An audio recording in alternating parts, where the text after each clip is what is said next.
Hold up, you gotta go back and watch the most recent video before you watch this one. Check the description, or click the link that's on your screen. Seriously, you can't start Y'all here. need to visit real quick, or what? No, or yes, that time is of the essence today. Yes, Your Honor, the department is asking to dismiss the case since the department placed with a parent. Okay. And we're seeking to rescind the order of removal and also to return the children to Texas and continue on with the family plan, which was not breached. We'll show evidence today that was not breached by us. It was breached by the department. And we're also seeking an emergency motion to enforce the court's standing order to remove, to bring the children back to Texas. Okay, well, Miss Cochran Green, let's just go through each of the lawyers and y'all tell me what happens if you want to put on the record what happened. Oh, Miss Wolf, you're there, right? Okay, sorry. Do you, I'll give you appearances. Miss Cochran Green represents the department, and her caseworker is Miss Cara Hopson. Cara Hopson's supervisor is who, Miss Hopson? Rusty Baker. Rusty Baker. Yeah, there's Rusty Baker. Okay, there's a bunch of department people on here, and I think Rusty Baker, Sarah Hayden, are you Rusty Baker's PD? Okay, she's the program director over investigations. Let's see. Then also Amy Brown is here because I assumed that if conservatorship was granted, it would go to Amy Brown. Let's see. Morgan Milloway is a acting supervisor for conservatorship. The other people on here are just people that come in, that I let come in. The children are Iomi and Hunters. They are represented. They're obviously not here. They're represented by Miss Jennifer Harris. And CASA is the guardian ad litem, and Miss Julie Gilson is here representing CASA. The mom is Leah Billings. She's here with Mr. Zach Hudler. The dad is Scott Jones. He's somewhere. Oh, I thought I let him in. Hold on. He's coming in. He is represented by Miss Becky Lang. In the waiting room is somebody named Ernest Jones. Y'all remind me who he is. Y'all told me last time, but I forgot. Who is that? Preacher. He's a witness. That's right. Okay, he's in the waiting room. That's everybody. Okay, so once again, lawyers go through the scenario based upon your opinion on if the department non-suits their pleadings, but Mr. Hudler's, he has an answer and some counterclaims and some things like that are pending. So Ms. Cochran Green, can you give me your opinion on what would happen based on y'all's non-suit? Yes, Your Honor, we believe it would be just a straight dismissal of all actions. With respect to the standing order that Mr. Hudler is relying on, that standing order does not apply to CPS emergency cases. I've practiced in all of the courts that standing order governs, and it has never been attached to any petition, any temporary orders, any orders of protection. And so we believe it does not apply, and it's not something that can be relied on or enforced. With respect to the case at issue, the department, once they place with a non-custodial parent who's safe and who's willing and able to provide a safe and stable environment for the children, the department must request a non-suit or dismissal. And so that is what we're relying on with respect to that, and that's CPS policy 4513.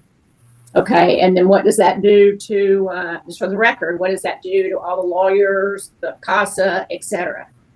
That would mean just dismissal of their duties. Okay. And their appointments. And what court is your opinion that it goes to?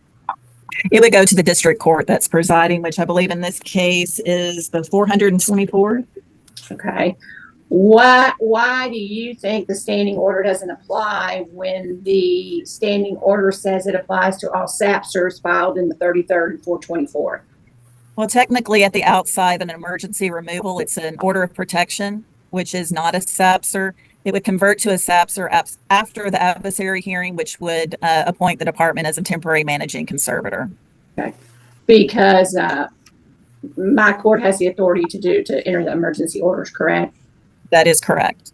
Okay.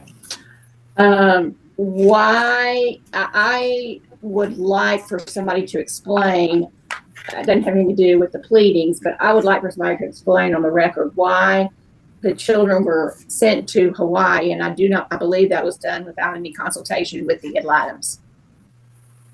Your Honor, we believe that once the parent has been assessed for fitness by the department has the authority to place with a non-custodial parent, regardless of where they are, as long as they follow the steps outlined in the department's policy.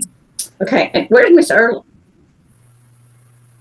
Ms. Early, as Mr. Hudler raised in his pleadings, that she or her office has a conflict because they represented the mother in a protective order proceeding that resulted in an agreed protective order between the parents, which expired in 2024. And so she referred this case to the regional attorney's office to pick up.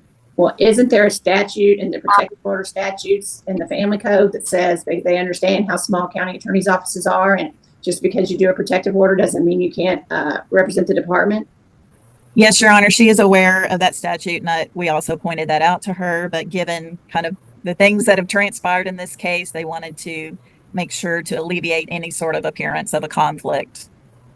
Well, other lawyers are, Ms. Lang, are you aware that Burnett does that all the time? Yes, Your Honor, we actually practiced that in Atlanta when I was there as well. Not in deferrum. I did my own cases, even if we were assumed to have been conflicted out. We didn't defer to the Attorney General's office. Or the regional attorney's office. Yeah, correct, Judge. Yeah. But you represented them, you represented the department, even if your office had done a protective order, correct? I elected to do that, yes, Your Honor. Yes. And Your Honor, if I may also point out, Mr. Hudler had raised the issue of sanctions, and those automatically also go to the regional attorney's office for defense. Okay. Okay. Mr. Hudler, give me your opinion on what happens if the department non-suits. Our counterclaims survive under Texas Rule of Civil Procedure 162, which governs a dismissal or non-suit. The second paragraph of that rule says any dismissal pursuant to this rule shall not prejudice the right of an adverse party to be heard on a pending claim for affirmative relief or excuse the payment of all costs taxed by the clerk. A dismissal under this rule shall have no effect on any motion for sanctions, attorney's fees, or other costs pending at the time of dismissal as determined by the court. We have affirmative relief to rescind the order of removal. It was done based on a fraudulent affidavit by CPS agent Hopson. We're here to prove that on that ground. That's a ground for affirmative relief. We also have the emergency motion to return the children to Texas based upon the standing order, based upon the department's failure to consult with the ad litem, and based upon this the emergency order being presented without my knowledge, even though I was known to be the attorney of record or an attorney for Ms. Billings. So we have all those claims for affirmative relief. This is somewhat a unique case in that if you saw our counterclaims, we've attached some evidence that we intend to enter today to show that the removal was in fact a sham, malicious, and fraudulent removal, and that Ms. Hopson committed perjury and misled this court in having Your Honor sign that. Anyone who would read that affidavit would conclude that the children were missing, and that was not the fact. There was a Okay, don't get into facts, just law. right. But that's important because we do have the counterclaims pending. It's our position that the rule of Texas Rule of Civil Procedure 162 and the well-established principles of counterclaims and parties' rights to advocate their positions in a proceeding would dictate that this court has jurisdiction and should exercise that jurisdiction to set aside the removal order and to return the children to Texas under the family plan, and in the alternative to enforce the standing order, which has no exception to CPS cases. It plainly applies to suits involving or affecting children, and the court has determined through the standing order that the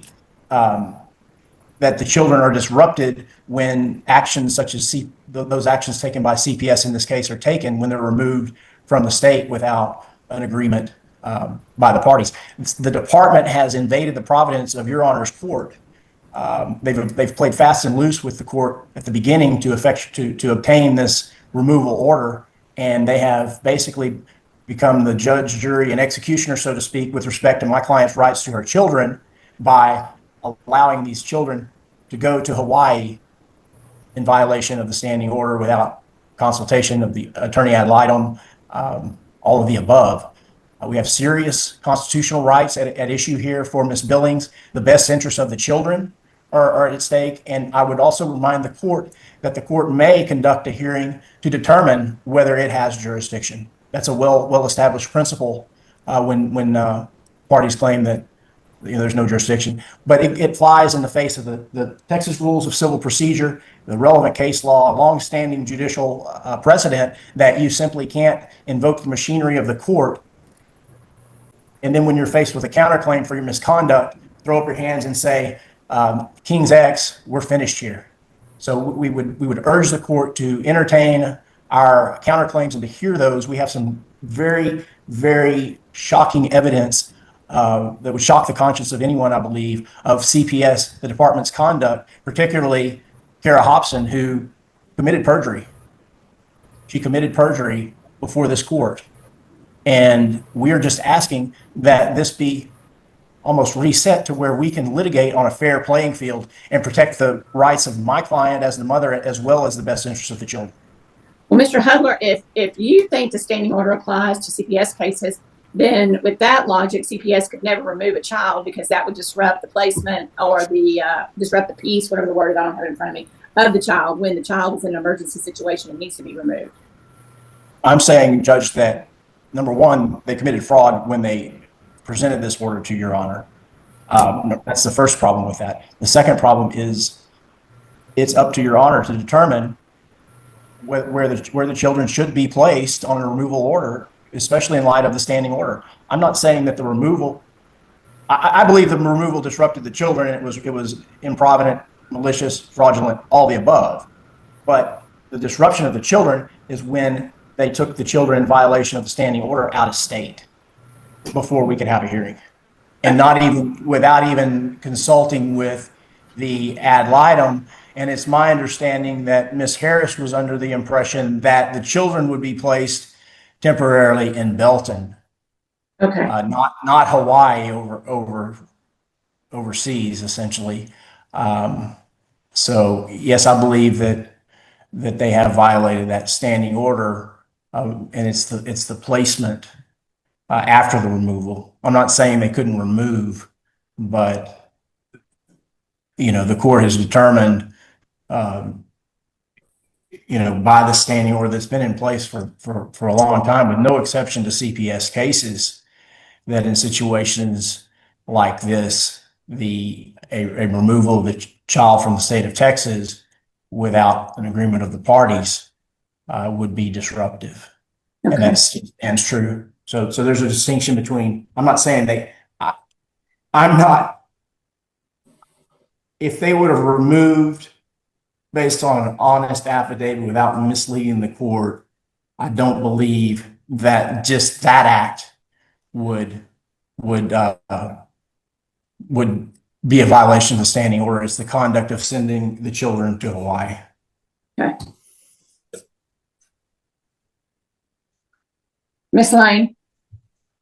So, Judge, in the middle of all this are two little kiddos. Hunter's 9 and Naomi is 10. And this is about the best interest of these children and the time and space of what happened in early June. And you heard testimony already, Judge, from the mother psychiatrist who indicated there was a severe need for intervention. She definitely needed mental health services. She definitely needed her physical workup. She's actually engaged now. It's like a phone call real quick. So go quick. Okay. So anyway, Judge, bottom line is Dad has been sitting back. He has flown here on his own expense 3 times since June. He came on June 19th, June 26th, and again on July 3rd. He paid the expense of the children to travel back to Hawaii with him. He's being a good dad, trying to create a safe space, allow time and space for mom to get the interventions and assistance she needs so that as they move forward to co-parent and create a healthy relationship moving forward for these kids, mom has a stable base to work on. He wants the very best for her. What about law? What about non-suit going forward with Mr. Judge, there's no reason these I'll kids. get into the facts. I don't want to hear the facts. No problem, Judge. There's no reason. In fact, Mr. Hudler even said it. There's nothing saying that if the removal occurred, it's just how they went about it. There's nothing in the statute that precludes the state from placing a child with a non-offending parent, period. He paid the money. He came and got the kids. They're safe where they are. It's in their best interest. There are no current orders under statute. Stop. What happens with the pleadings? What is your pleadings? The kids stay where they are, and Miss Leah can go to. They've got a SAPSR filed in the 424th in Blanco County. They start working their way through the family court, and they figure this out. She's the one that violated the agreed family plan back in November of 23. So we're talking about a fair playing field. She's leveraging off of this incident. Facts, no facts. Okay. But that's where we are under the law, Judge. There's no order under that SAPSR with regards to possession and custody. So dad has them with them. He's happy to work this out in the family courts, but there's no reason to bring those kids home.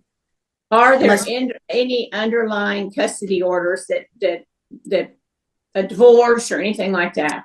It's a pending. They have original pleadings pending. They set up a parenting plan in November of 23 casually outside of the courtroom, and Miss Leah violated it within 4 days. Okay. So were motions, petitions pending for child support, custody, etc., prior to CPS filing this lawsuit? My understanding, Judge, that only a petition has been filed. Before CPS filed? Correct. Yes, long before, Judge. Okay. And who filed that? Mom. But with the agreement of dad, they were he thought they were going to be able to work on an agreed order. Does anybody know when that was filed? I have a copy of it. Mr. Hudler, y'all filed it. When was it filed? He didn't. She filed it pro se, Judge. Pro se, October the 31st of 2023, I believe. And it too is subject to the standing order. And it hasn't been on a dismissal docket, and it's pro se since 2023. That's what I said, Judge. I'm shocked. And subject to the standing order as well. I understand that. And what is it? A SAPSR to establish regular custody and stuff like that? Yes, Your Honor. Okay. When were the other two kids sent to Hawaii? Mother surrendered them to dad. The older child went in 2022, I believe, and it's gotten, and the other one went right after in November, 4 months after November of 2023. Is that correct, Scott? Has dad lived in Hawaii the whole time? Since they separated, yes, Your Honor. Okay. When did everybody separate? April of 2022. Okay. Miss Harris, what do you think? Your Honor, I think I'll just quickly what everybody else has said, that once there is a dismissal, that the counterclaim is going to survive and move over to the district court, but you're no longer going to have jurisdiction over it. However, I think that before you grant the non-suit, you can make findings about whether the department followed legal procedure, whether they followed their own policy, and whether they violated the due process rights of the parents in this case, and more importantly, my clients. They did not follow Texas Family Code 107.003B, which requires them to consult with me. They violated 262.201, which gave you exclusive jurisdiction over the children, and thus should have been consulted regarding major decisions such as sending children out of state. There's a question of whether they should have followed ICPC regulations, because this is a father that's out of state and there were no existing prior orders regarding these children. And probably even 263.002 that requires the department to keep parties informed of significant events. I think that findings on the record are absolutely important because the department used the emergency removal statute to supposedly protect the children from danger, and I think probably rightfully so. But essentially, they just facilitated a private custody transfer using your court to do so and completely undermining my client's rights to consultation with their attorney. Okay. Okay, thank you. Okay, y'all can be break a second. I have to do something. Your Honor, can I clarify one thing on the two children? While I'm clicking to get y'all out of here, yes, or get me out. The first child order went by agreement. The second child went for a visit and was never returned. Just to clarify. Okay, thank you. Okay, I'll be back in a minute. Okay, I'm going to hear, in my opinion, CPS kind of created the situation that calls for the emergency hearing to be held. And possibly Mr. Hudler's pleadings were filed as a direct result of the children being moved to Hawaii. If they were in Texas, it might be in a different situation. But I'm going to go on and hear the emergency relief motion requested by Mr. Hudler. We are ending at noon, period. So we have an hour and a half. And so let me see, that's 2.5 hours. So Ms. Harris, how long do I need to come in a lot time for the department, for Mr. Hudler and Ms. Lang? How much time do you need? Honor, I'll probably just do a little bit across. I imagine Mr. Hudler's going to cover even more than I would have. Okay. So 45 and 45, that's an hour and 15. That'd be 2 hours. Okay. 45 minutes for department, 45 minutes for Ms. Lang, 45 minutes for Mr. Hudler. So, and that includes cross. So, Mr. Hudler, you filed the motion. You may begin, please. Your Honor, can I share? I need to admit some exhibits. Okay, we're cutting into your 45 minutes too. Okay, well, we would call Cara Hopson. Okay. Let me swear everybody in. I haven't done that yet. Okay, somebody named Brittany Danaher's in the waiting room. Who's that? Anybody know Brittany Danaher? Me neither. Okay. Okay. Everybody's going to testify. Please raise your hand. Do you swear or affirm the testimony you're about to give be the truth, the whole truth, nothing but the truth, so help you God? Okay, thank you. Mr. Hudler. Ms. Hopson, are you the same Cara Hopson that I spoke with on the telephone on or about June the 27th, 2025? Yes. Is your cell phone number 2541? Yes. Is that a business cell phone? Is that issued by the department? Yes. Is it paid for by the department? Yes. You conduct your business on that cell phone, including cell phone calls and text messages. Yes. Do you believe it's important to tell the truth when you file or sign affidavits that you know the court will rely on? Yes. Have you ever lied in an affidavit in support of removal? No. How many affidavits in support of removal have you filed and signed? 1. Is this the only one in this case? No. You've done other affidavits in support of removal other than this case? Yes. Okay. One other? Yes. Do you have your affidavit in support of removal before you? No. You don't have it available? Do you recall swearing in your affidavit in support of removal that recent attempts to locate the children have been unsuccessful? Yes. Is that true? Yes. Was that true when you signed it? I don't recall. You don't recall whether it was true when you signed it?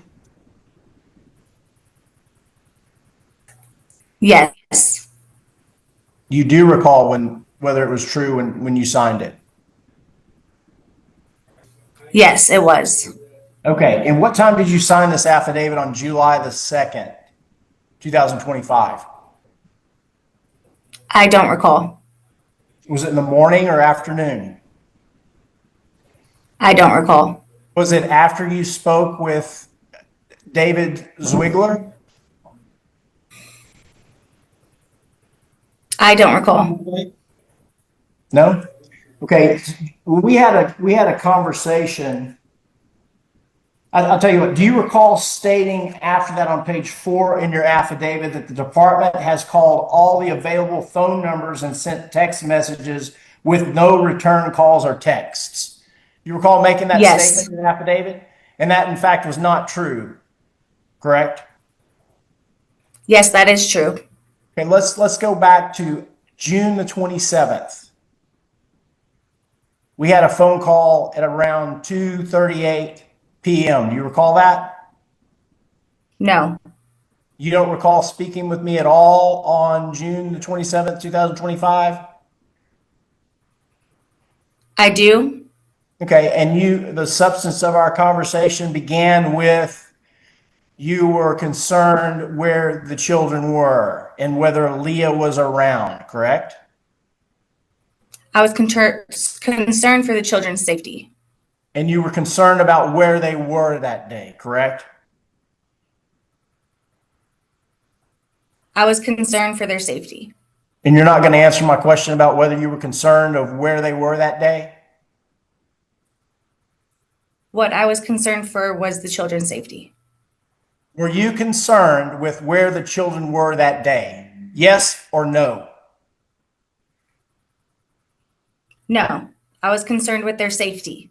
Okay. And there was an issue about whether the children should or shouldn't be with Michael Billings that you raised, correct? I don't recall. You don't recall. Are you on medication? Are you on medication that would affect your testimony today? No. Do you have any health condition that would cause you not to remember something from June the 27th? No. Okay. So in essence, do you recall discussing with me whether the family plan that you wrote included a prohibition of Michael Billings being around the children without Leah's presence? I don't recall. You don't recall. Do you recall stating that there was an emergency that day? No. Do you understand your testimony today? Involves you being under the pains and penalties of perjury? Yes. Okay. And do you recall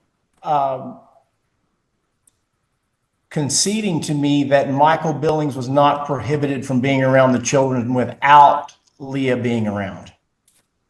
Yes. And do you recall stating that there was a technical violation of the family Yes. plan? And we had a discussion, as you recall, that Michael was not prohibited from being around the children without Leah, correct? Yes. And your response was we need to modify the family plan, correct? Yes. But you swore in your affidavit that the family had broken the family plan on June the 27th, 2025, correct? Yes. And that's not true, correct? It is true. How are you, on what basis? How did they break the family plan? The safety plan monitor that we designated was not with the children. Okay, you already conceded that the family plan did not prohibit Michael Billings from being alone around the children without Leah's presence, correct? Yes. Okay, so that your statement that the family broke the plan on June the 27th, 2025 is not correct. It's false, correct?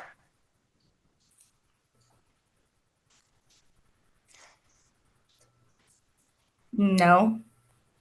Oh, so how were they in violation of the family plan on June the 27th if you've already testified to the court that Michael Billings was not prohibited from being with the children without the presence of Leah? Your Honor, I'm going to object to lack of foundation and also best evidence with respect to the safety plan. Well, I told Mr. Hudler time was of the essence as to one of his exhibits. Was that going to be one of your exhibits, Mr. Hudler? The affidavit's in the record. The safety plan? Oh, yes, it will be. Okay. I'm going to be overruled. The worker should know the safety plan. Go on, Mr. Hudler.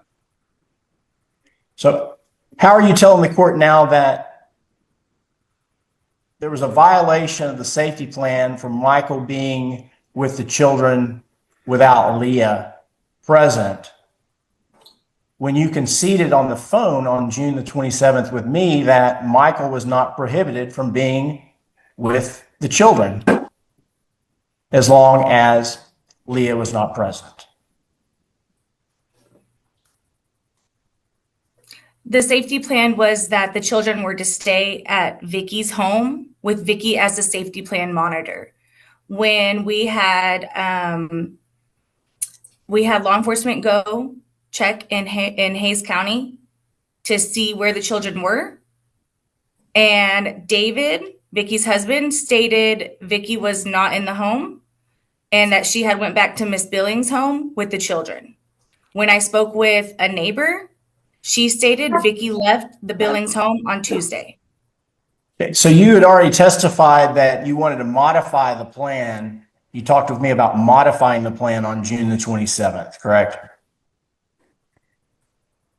Yes. And that was to include a prohibition from Michael being around the children alone, correct? It was to try to, yes. Okay, so you're requesting to modify on June the 27th, and you're swearing that the plan was broken on July the 2nd, correct? The plan was broken on the 27th. The plan that you wanted to modify. The reason for the modification was to make sure of the children's safety. All right. Now, on June the 27th, you told me there was CPS considered it an emergency to see the children, correct? I don't recall. You told me on June the 27th that you had investigators employed to find the children, correct?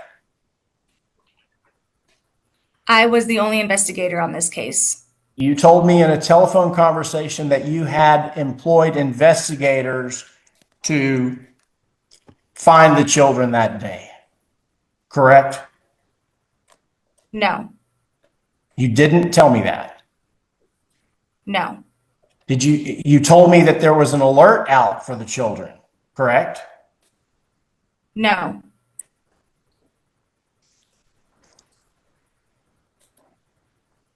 You did tell me that there was an emergency that day, correct? You considered it an emergency. I was concerned with finding the children to ensure their safety. And you told me it was an emergency and it was imperative that the CPS lay eyes on the children that day, correct? I don't recall. you don't recall from June the 27th an apparent emergency situation. Is that your testimony before the court? I don't recall exactly what we spoke about on the phone from all the phone calls and text messages. It's not my question. Did you say to me that it was imperative that CPS see the children immediately? I don't recall. Okay. Do you recall setting up a meeting at Church of the Hills for No. CPS? No? No. Do you recall a phone conversation telling me that I needed to enter an appearance and email it to Miss Baker? An appearance? I'm sorry, can you elaborate? A letter of representation? Do you recall telling me that about 8 o'clock Yes. on the 27th? Okay. Yes. Do you recall receiving that evening? Yes. Do you recall isn't it true that Miss Billings, by and through her attorney, made the children available for CPS to observe the children on June the 27th, 2025?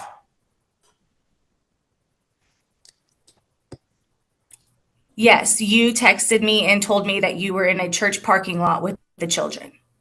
Okay, and isn't it true that you didn't respond to me after that to see the children? Yes. It's true that you didn't. Yes, I told you that we would do a meeting on Monday, and it was very late at night on a Friday night, and I did not respond. You told me, your testimony, that you told me that we're going to have a meeting on Monday when we have text messages going back and forth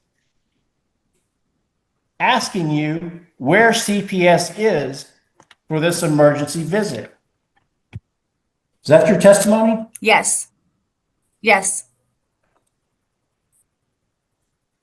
Let me show you what's been marked as B for Billings, Exhibit 9. Do you recognize this text string?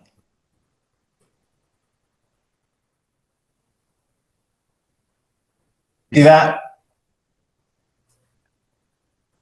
Yes, I can see it. That's your phone number, your cell phone number at the top. Yes. And at 2:46 p.m., it states, Ms. Hopson, I represent Leah Billings regarding the CPS matter. I understand that you or someone from your CPS office left a message for Ms. Billings earlier today, and I was returning the call for her, Zach Hudler. You recall receiving that text? Yes. Okay. Is this a true and correct depiction of the text messages that you and I had on or about June the 27th, that Friday? I'm trying to read them and they keep moving.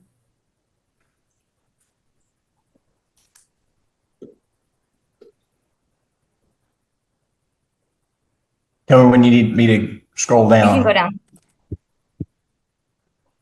Mr. Hudler, you said 627, correct? Yes. Okay. You can go down.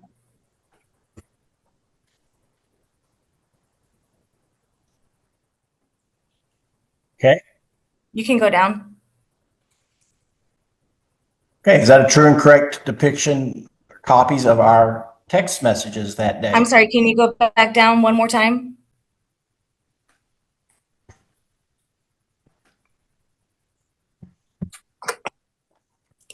I believe it's missing a message. What message? The message that states, I will have to meet with you guys on Monday. What time was that sent? I'm not sure. When did you think that you sent that?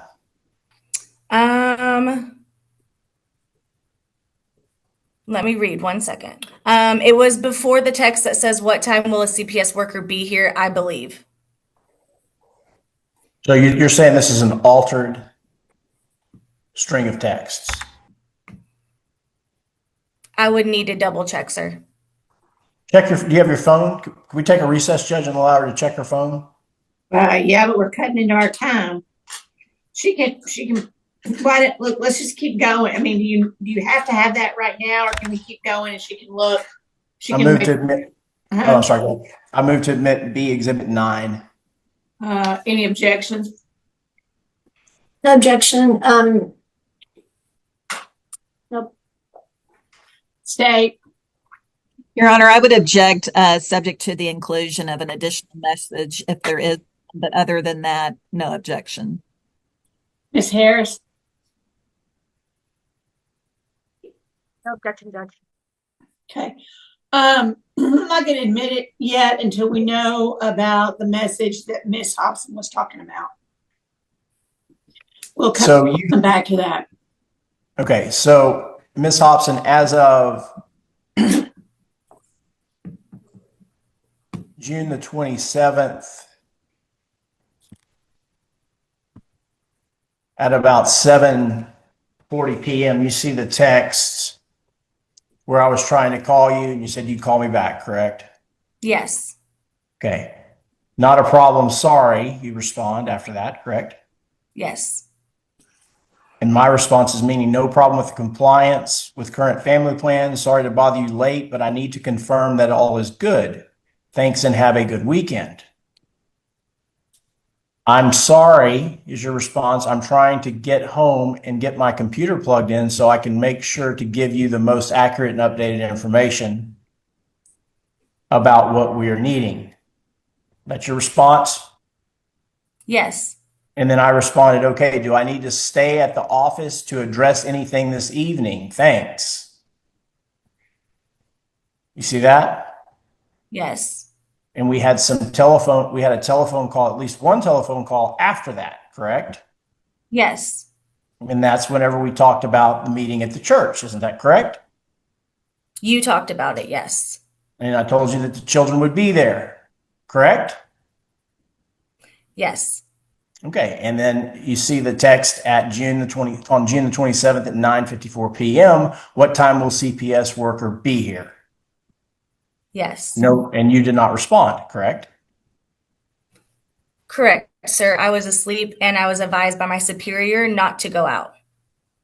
Okay. It's getting late. This is me to you again after the 9:54 p.m. text. It's getting late. Vicki is here with the kids. You understood that evening, correct? Yes, sir, when I read the message the next day. Okay. I have not heard from anyone with CPS. We are leaving the church, correct? Yes, sir. Okay. So we made the children available to CPS on June the 27th for this emergency that you claimed, correct? I don't recall stating it was an emergency. It's your testimony that you did not tell me that there were 2 investigators that have been employed to find the children that night. No, I did not. You do not recall a text telling me that there was an alert out for the children. No, sir, I did not text you that. You recall telling me that? No, sir. Okay. So you think that we just all met down at the church until about midnight based on some call from you where you didn't say it was an emergency? No, sir, I believe you may have told the family and my text messages are not there and I was not calling you anymore. I was advised not to go to the church and that is my testimony. I thought you testified in your affidavit that you didn't know where the church was. You never told me what church to even go to, sir. Community Church of the Hills, Towhead Valley Road. You think you could find that as a CPS investigator? You didn't tell me what church you were at, sir. Okay, and then I called you Saturday morning and you didn't answer my call, correct? Correct. And I called you Saturday mid-morning. You didn't answer my call, correct? Correct. and you would not respond to me at all after that, correct? The only other call I got from you, sir, was on July 2nd, and I never received another text from you after this date. Okay. And in fact, you swore that in your affidavit that the department has called all the available phone numbers and text messages with no return calls or texts, correct? To the family, yes, sir.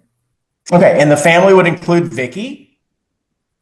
Yes. And you understand that Vicki in Exhibit 9, at the end of Exhibit 9, was Vicki Ziggler, correct? Yes. And you knew who David Ziggler was, correct? Yes. Were you aware that a phone call was made on Sunday by a Michael Boucher with CPS saying that there was a need to set up a meeting during the week of July the 1st, I believe? I don't recall. Would that be important in an investigation when you're concerned about where children are? Yes. Do you have children of your own?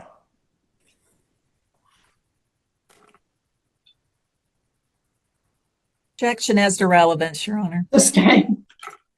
If you had children of your own and the child or the children were in the possession of someone other than you and you were concerned with where those children were, wouldn't you call that person who you left your children with?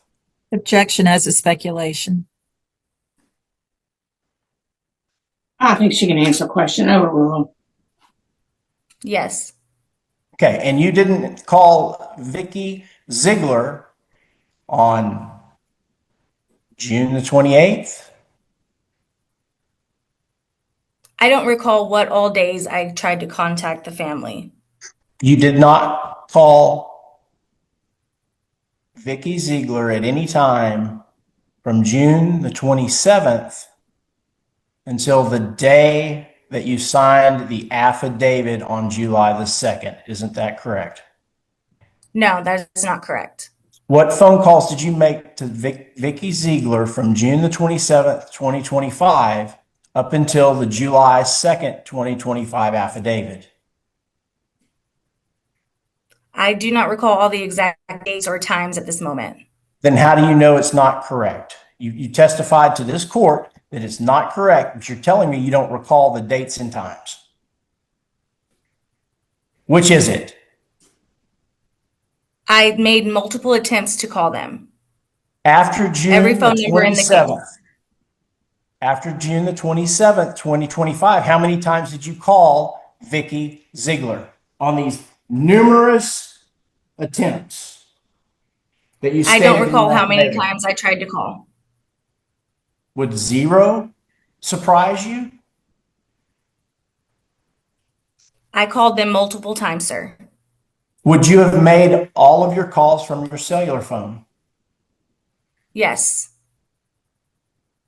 Would it surprise you if their cell phone records show no call from June the 27th up until July the 2nd from you? Yes. How many numbers did you have for Mrs. Ziegler? I believe I have 2. 2 numbers. What were they? I don't have them in front of me. Do you have a home number and a cell phone number? Other signature. We're just gonna say me when you're. I don't know if they're home or cell phone numbers. Okay, so what is an emergency to you? What do you consider an emergency? What do you consider the definition of an emergency to be? Something that needs to be done immediately. Okay, does that require, does that call for a going to bed early when there's an emergency?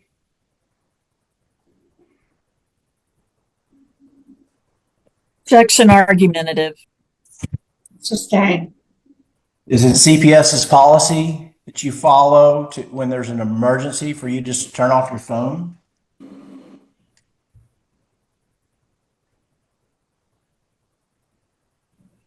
I was advised by my superior. I didn't ask you what you were advised by your superior on. I'm asking if it's CPS's policy to turn off the phone when there's an emergency. No. Okay. If you were off duty or doing whatever you do on the weekend, would it be your policy by CPS to your CPS policy to contact another CPS worker to address an emergency? Yes. And you didn't do that on June the 27th, did you? I contacted my supervisor. And who was that? Rusty Baker? Yes.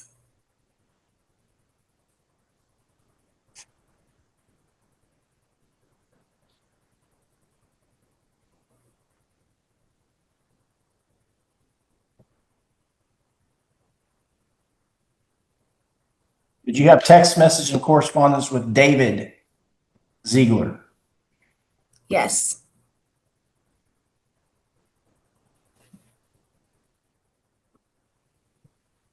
I'm going to show you what's been marked as B for Billings Exhibit 10. Please read through and let me know when you want me to scroll down.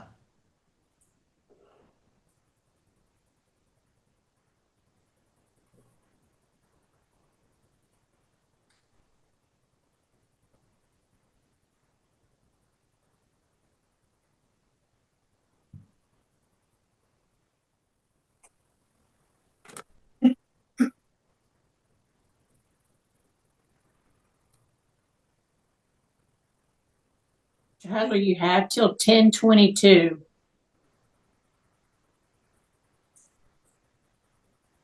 We'll go to 10:25. Okay.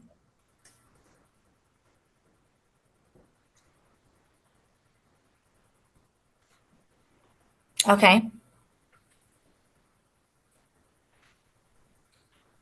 Okay. True and correct depiction of your text messages with David Ziggler. Yes. Move to admit Exhibit B, Exhibit 10. Any objections? No objection. No objection, Your Honor. Exhibit 10 is admitted. B10, sorry. So on Exhibit B10, there's a text message from David on July the 2nd at 10:16 a.m., correct? Yes. And at that point, he said, Cara, please return my call. You left me a voicemail requesting me to call you. Thank you. Correct? Yes. So David, did you have this text message with David before or after you signed your affidavit on July the 2nd? I believe it was before. Okay. And so David was responsive to you, correct? Yes. And the first time you reached out to David was on July the 2nd, 2025, correct? Yes. First time after the June 27th incident, correct? Say that one more time. It's the first time you reached out to David Ziggler since at least since the June 27th, 2025 incident. No.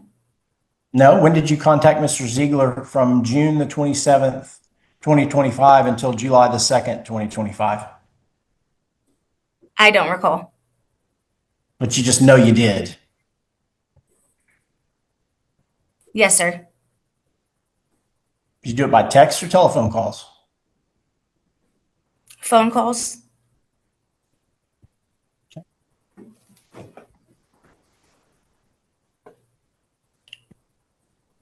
Ms. Hopson, you signed this affidavit knowing that the court would rely on it in making its decision of whether to execute or enter into an emergency removal, correct? Yes. What's your understanding of a lie by omission? Do you have an understanding of that? Yes. And would that be that you have to provide the whole truth and nothing but the truth? Yes. And you didn't in this affidavit, did you? Yes, I did. Miss Hopson, your department did not consult with the attorney ad litem with respect to the placement of the children in Hawaii, did it? I do not recall. Okay. Do you recall your department representing to Jennifer Harris that the children would be placed temporarily in Belton? Yes. You did not, your department did not advise me as attorney of record that you were seeking this removal order, correct? Correct. Even though you knew I was an attorney for Miss Billings, correct? Yes. Pass the witness. Thank you. Anybody have any questions, Ms. Hobson? We can No. go off a screen share. Anybody have any questions? Judge. But go ahead, Jennifer. Yeah, Ms. Harris, you need to go.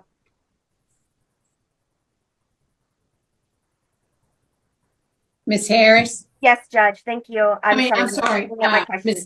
Miss Cochran Green, do you have any questions? Yes, Your Honor, just briefly, and can Okay. take it off screen share just so Yeah, I I told her. who I'm looking at. Yeah, and Helica needs to go off a screen share. Judge, I'd move to admit Exhibit 9. I'll urge that again, unless she has some sort of text that's. Yeah, Ms. Harris, what does your client have? I mean, not Ms. Harris, Ms. Cochran Green, does she have other text showing that there was a text? No, Your Honor, I have not seen any additional text messages, and I would just request that we be able to submit that if we're able to take screenshots after the hearing. Okay, so that would be Petitioner's Exhibit 1. Yes. Exhibit 9. Oh, No. I'm sorry. And No. Your Honor, I think that objection should be overruled. Clearly, this investigator's memory is not very good since she can't recall the answer to most of these questions. I don't see why a text message that appears to otherwise be complete should be held up because, once again, Ms. Hopson can't recall something. Okay. No, I was going to admit Exhibit B9, and if Ms. Cochran Green can find a different, what's the word? Stream, for lack of a better word, stream of text that's different, that will be admitted as Petitioner's number 1 after the fact. So it's admitted, Mr. Hudler. Thank you. Okay, Ms. Cochran Green, you can go. Okay. Ms. Hopson, the department entered into a safety plan with Vicki Ziggler on June 16th, correct? Objection leading. I'm gonna overrule. We're on a tight time frame. Let's just go. Okay. And in that safety plan, Ms. Ziggler, I'm so sorry, and the department agreed that Gracie and Hunter would stay with Vicki Ziggler? Objection. Argumentative assumes facts not in You're cutting into your evidence. time by objecting. I'm going to overrule it. We're trying to get through this. plan. Time is of the essence. Overrule. Go. I mean, Miss Cochran Green, really don't put words in her mouth, but just what does the safety plan require? Okay. What did the safety plan require? And I believe you already testified to it, correct, Ms. Hopson? Yes.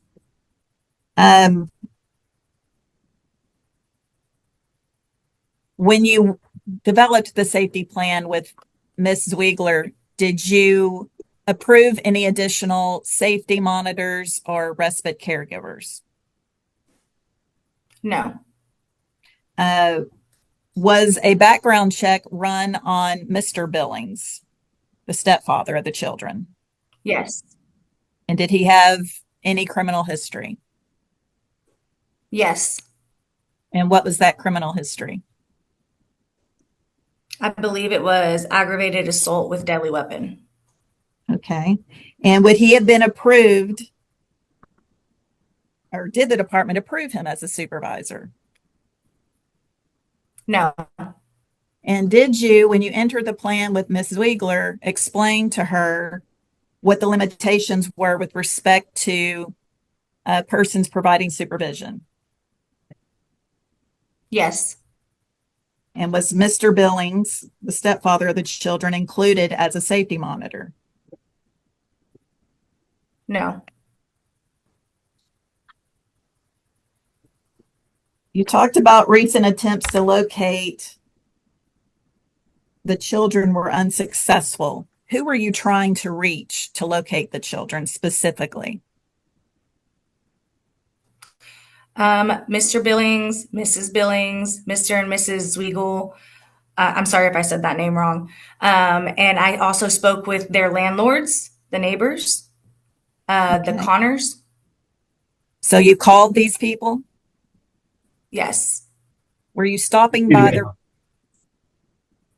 What? Yes. Okay. Were you driving by the residence? Yes.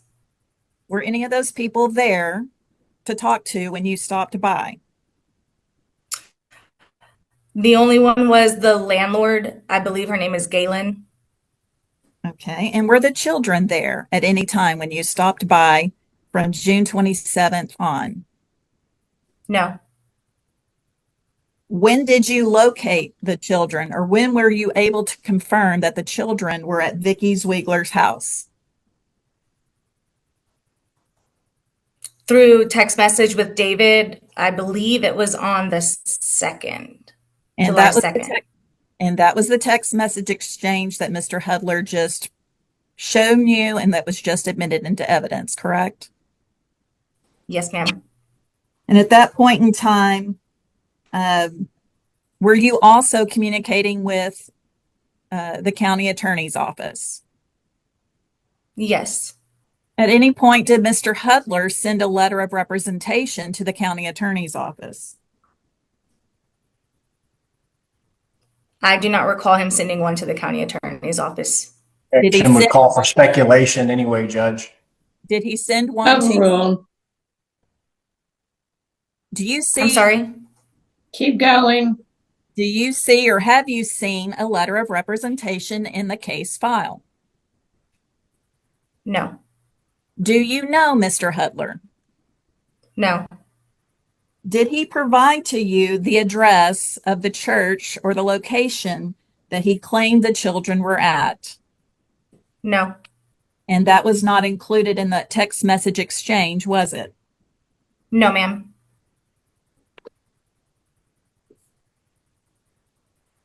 With regards to making decisions about the investigation, did you staff as appropriate with your supervisor?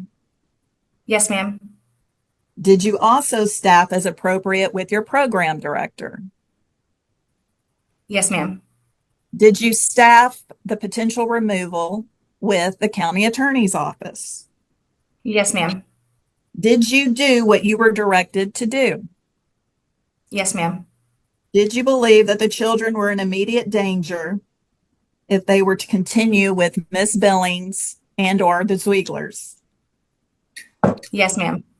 Do you believe that the Zwieglers were secreting the children from the department or Mr. Jones? Yes, ma'am. The grandparents, the Zwieglers, did not want the children to be picked up by Mr. Jones, did they? No, ma'am. And Mr. Jones, during the investigation, had flown to Texas to see the children because he believed that mom was about to be arrested. Yes. And was law enforcement indicating to the department that mom was going to be arrested? Yes. And did you make decisions based on that information? Yes.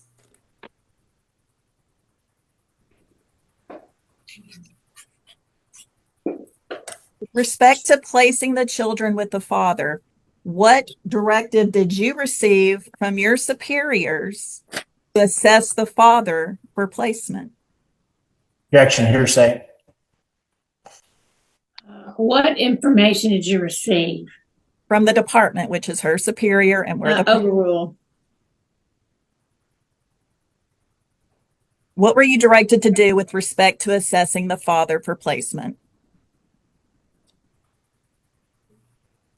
I was directed to run background, make sure there was no custody agreements in place, make sure that the EPO that was previously in place was expired to make sure that that was no longer in place, and make sure there was no other standing things that would prevent this father from having his children. Did Mrs. Billings represent to you that there was a protective order in place that prohibited the children from being with Mr. Jones? She told me that, yes, ma'am. And how would you describe her demeanor when she stated this to you? Very erratic, upset. And she provided the order to you, correct? I did get the order, yes. And did you have an opportunity to review it? Yes. And was it in fact expired? Yes. And was it your understanding that Mr. Jones also had custody or two other children of Miss Billings in his possession and custody? Yes. And did Miss Billings agree to that placement with Mr. Jones? Yes. Do you believe Mr. Jones to be a safe and stable placement for the children? Yes. Were you able to do a walkthrough, a FaceTime walkthrough of his home? Yes. Was it appropriate? Yes. Has Mr. Jones been cooperative in this investigation? Yes, ma'am. Has Mrs. Billings? No, ma'am. And how is she uncooperative? She will not answer phone calls or text messages or provide me to see the children.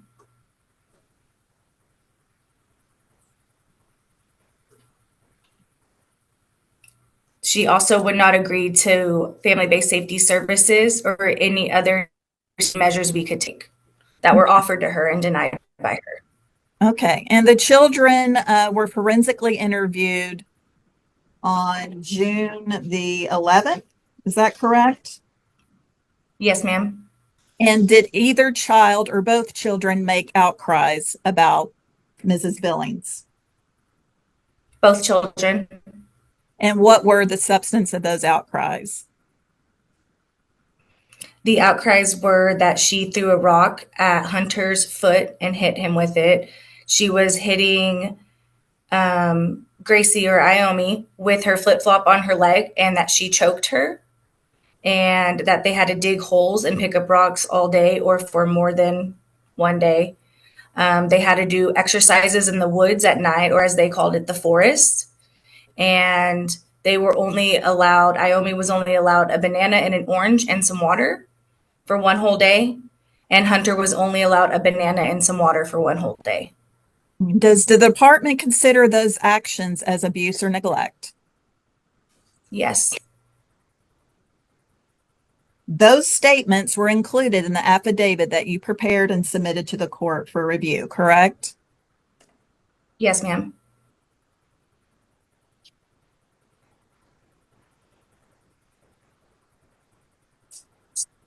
With respect to the removal, the department did not immediately take the children into custody, did you? No. And you asked for this court's permission to take custody of the children, didn't you? Yes, ma'am. And the court approved it. Yes, ma'am. And per the department's policy, if we're able to determine that a non-custodial parent is fit or safe, what is the department directed to do per our policy? Place with that parent. And if that parent is fit, the ICPC does not apply, does it? Correct.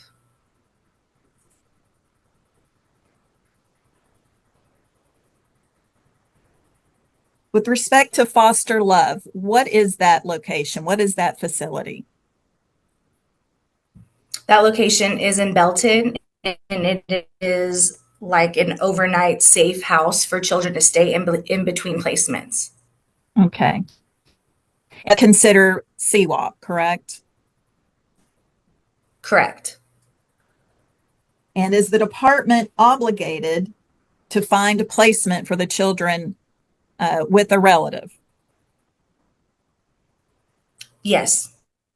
And was there any other designated caregivers provided by Mrs. Billings or Mr. Jones? No. I pass the witness, Your Honor. Thank you. Ms. Lyon. Thank you, Judge.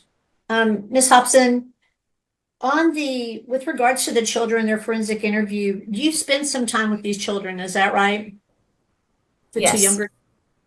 So when you were do you roughly know how many hours have you been in cars with them, driving to different places for periods Yes. of time?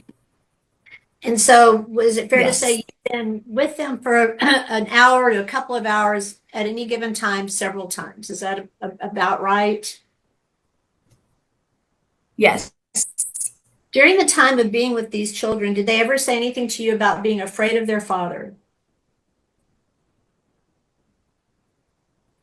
No. Did they ever say anything to you about their father beating them? No. In fact, what did they say about their father? Were they excited about getting to see him? Yes, they were. And can you describe the interaction? Were you there the first time he got to see them? Were you with him at some point in time whenever they connected, I guess I should say? Yes, ma'am. And how did the children respond? Gracie or Iomi ran up to him and hugged him, and Hunter stood there and smiled and then walked up to him and gave him a hug. They were all three very excited to see each other. Okay. And have you talked to them since they've been with their dad in Hawaii? Yes. And how have they had any concerns or shared any complaints about the time with their father? No. Have they indicated to you that they want to stay there at this point in time? Yes, they have. Okay. Whenever you were with the children, without Scott around, Mr. Jones, did you feel like the children initially, when you first met them, were they forthcoming with you? Did they openly discuss things with you? No.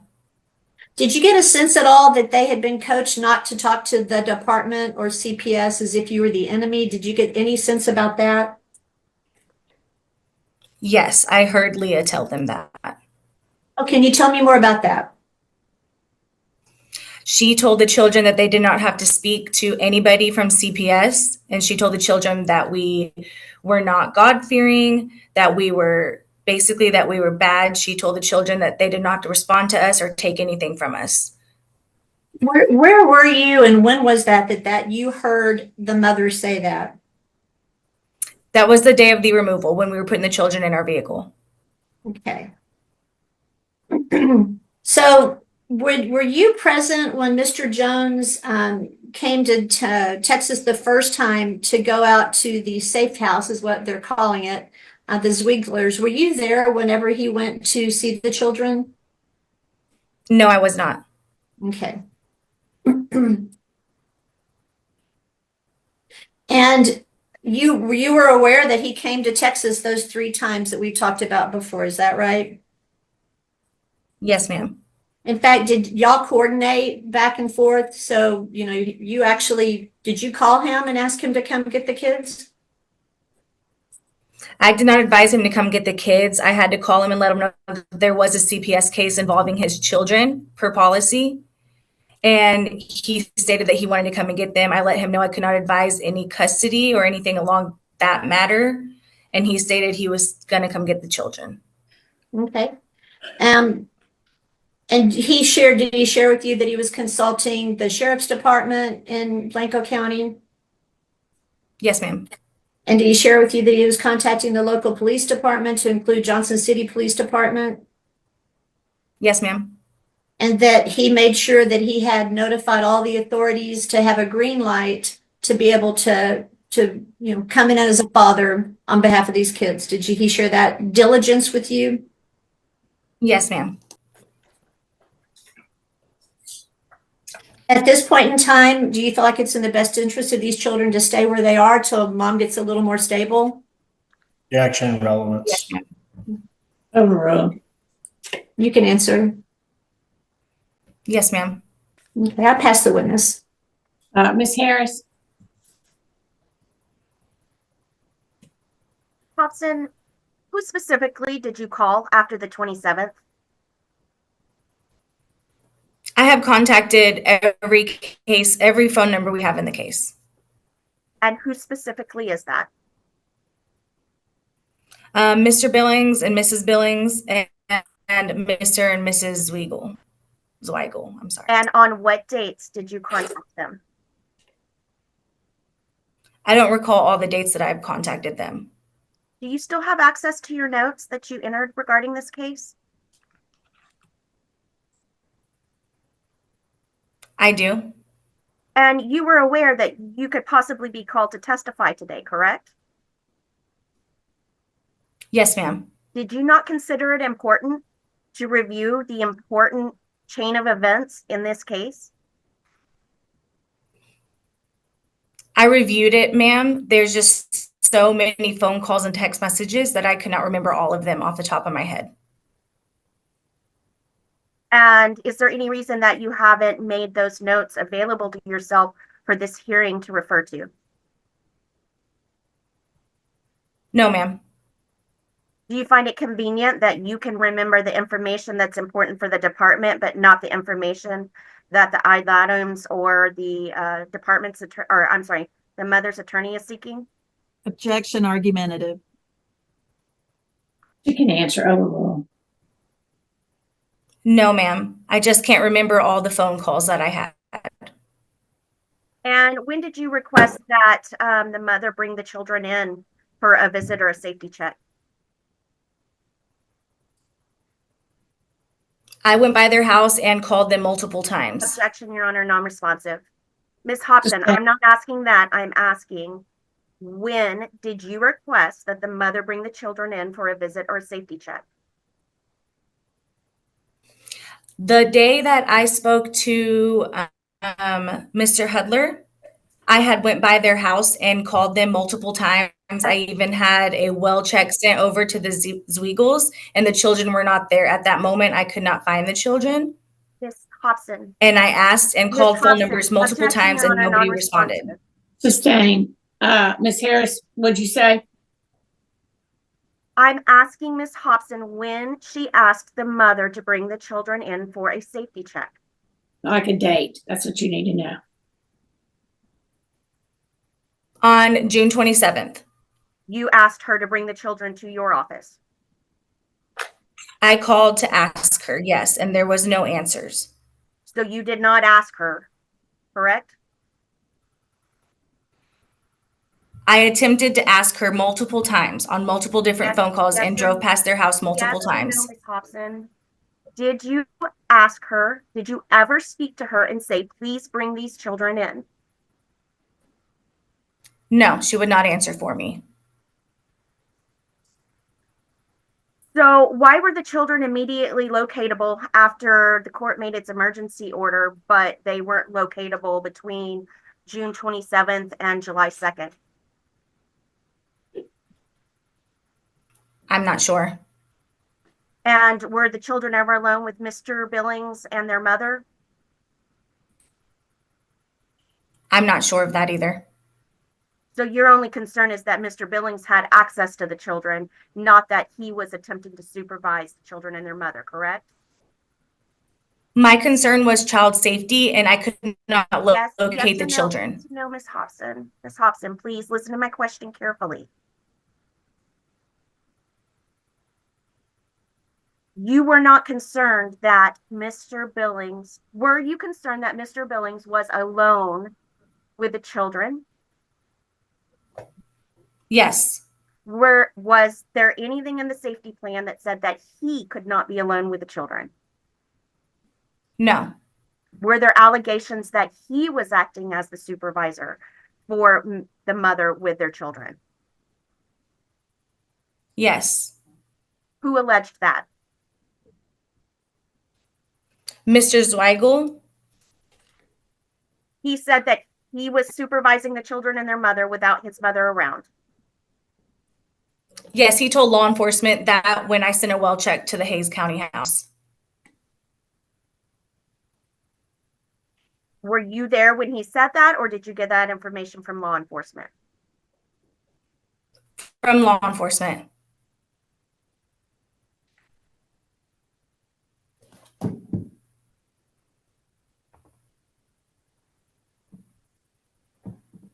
If you were concerned enough to seek a removal of the children, why didn't you or someone else from the department attempt to see the children on the 27th when the mother's attorney was there and making the children available? I was advised by my superior. What changed between June 27th and July 2nd that made removal necessary?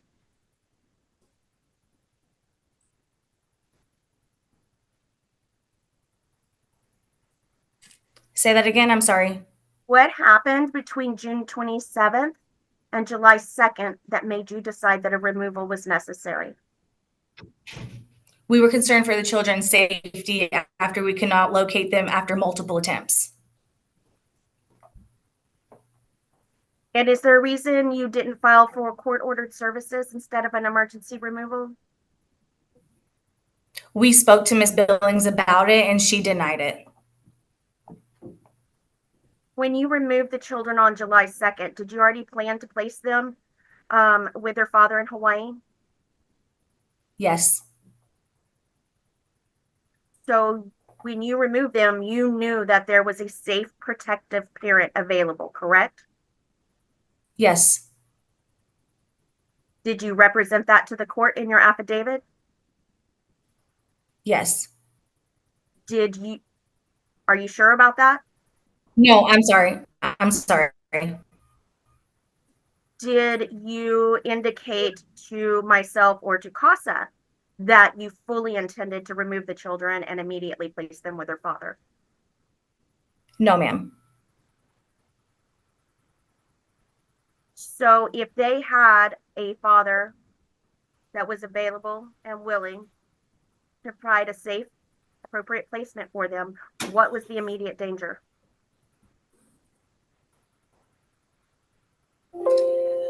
Ms. Billings would not allow him to take them. Wouldn't a parent's normal recourse to being denied access to their children be to pursue that in court? Yes. So why did CPS take it upon themselves to do that for him?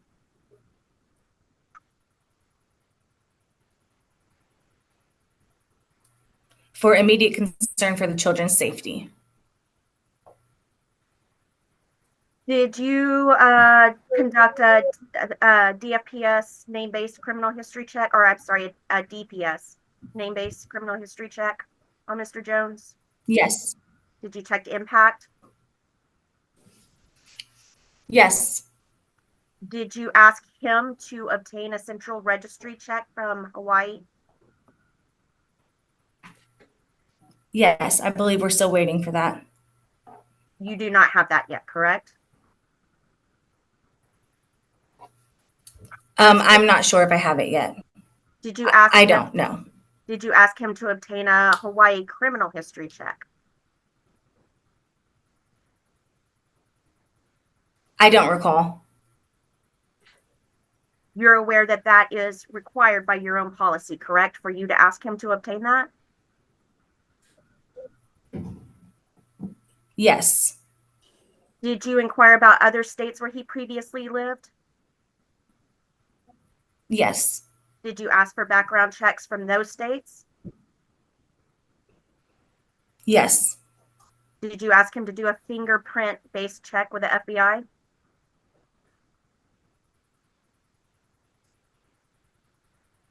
I do not recall.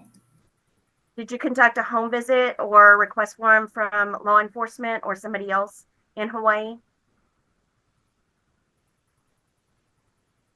I don't recall. Again, you're aware these are things that your own policy requires, correct? Yes. Did you speak to any other individuals living in the home with Mr. Jones?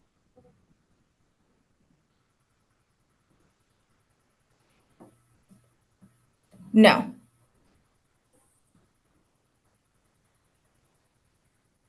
Just his children.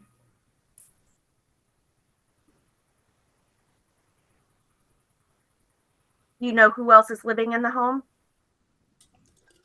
Yes. Who? His 2 children and himself. And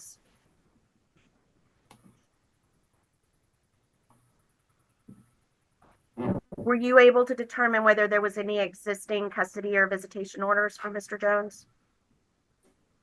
Yes. And were there any? No. Did you inform myself or CASA or the court before releasing the children to Mr. Jones? No.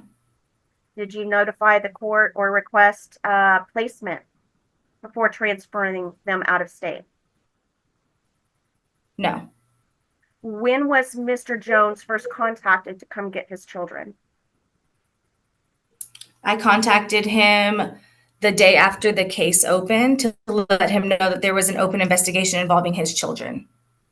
And I'm sorry, I guess I didn't make that clear. When was he contacted to come get his children because of the removal? The same day. So the department had time to get in touch with Mr. Jones about the children leaving the state, but not the ad items or the court.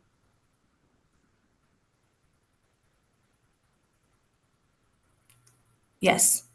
And is there a reason that the placement that Mr. Jones needed to pick his children up so quickly that nobody could be notified? Was there any emergency reason for that? They were in temporary placement. And so that overrode these children's constitutional rights to have input from their attorney. Is that your testimony? No. Objection argumentative, Your Honor. Overruled. You were aware the children had an ad litem, correct? Yes. You were aware that the children had a CASA, correct? Yes. So how many times have you talked with the children since their removal? Once. And that was, so you've talked to them once in the last 3 weeks? Yes. And that was after they arrived in Hawaii? Yes, ma'am. Have the children had any video visits with their children, with their mother? Yes, ma'am. When? It was last week, I believe. We had a video call with her and the children. When was that? I don't recall the exact date. When was Iomi's birthday?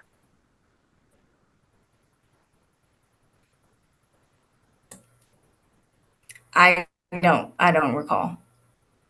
So were any steps taken to make sure that Iomi got a call with her mother for her birthday? No. Were either of the children asked if there's any of their belongings that they want from Texas sent to them? Yes. And what was their answer? There was a knife that Hunter had that he could not take in the airport, and we let him know that we would get that back to Miss Billings. And have you done that? No.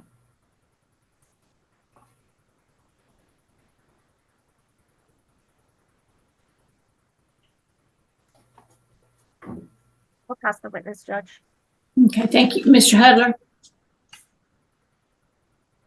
Briefly, Judge, we request some additional time giving Ms. Hopson's selective memory and evasiveness just to questions. I observed it with her answers to Ms. Harris, and I felt it. Well, the problem is I don't have any additional time. Okay. So that's where I'm at. How much time do I have left, Judge? Let's see. You've used 37 minutes. Okay. Ms. Hopson, you had knowledge of these alleged outcries. Do you recall those alleged outcries you testified to earlier? Yes.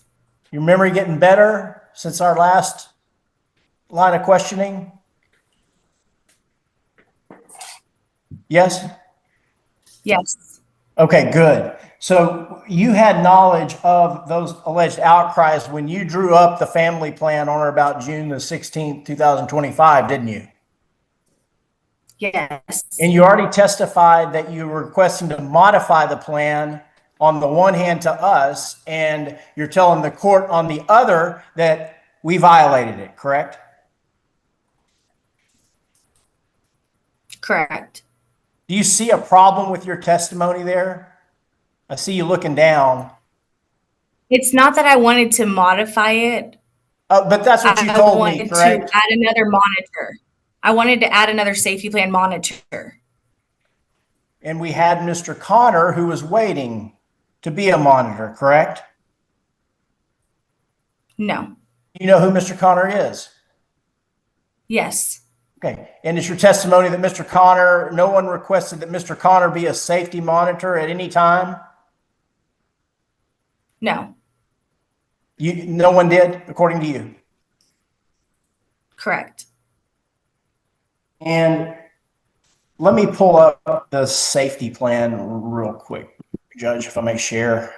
Okay. Ms. Simpson, and share again.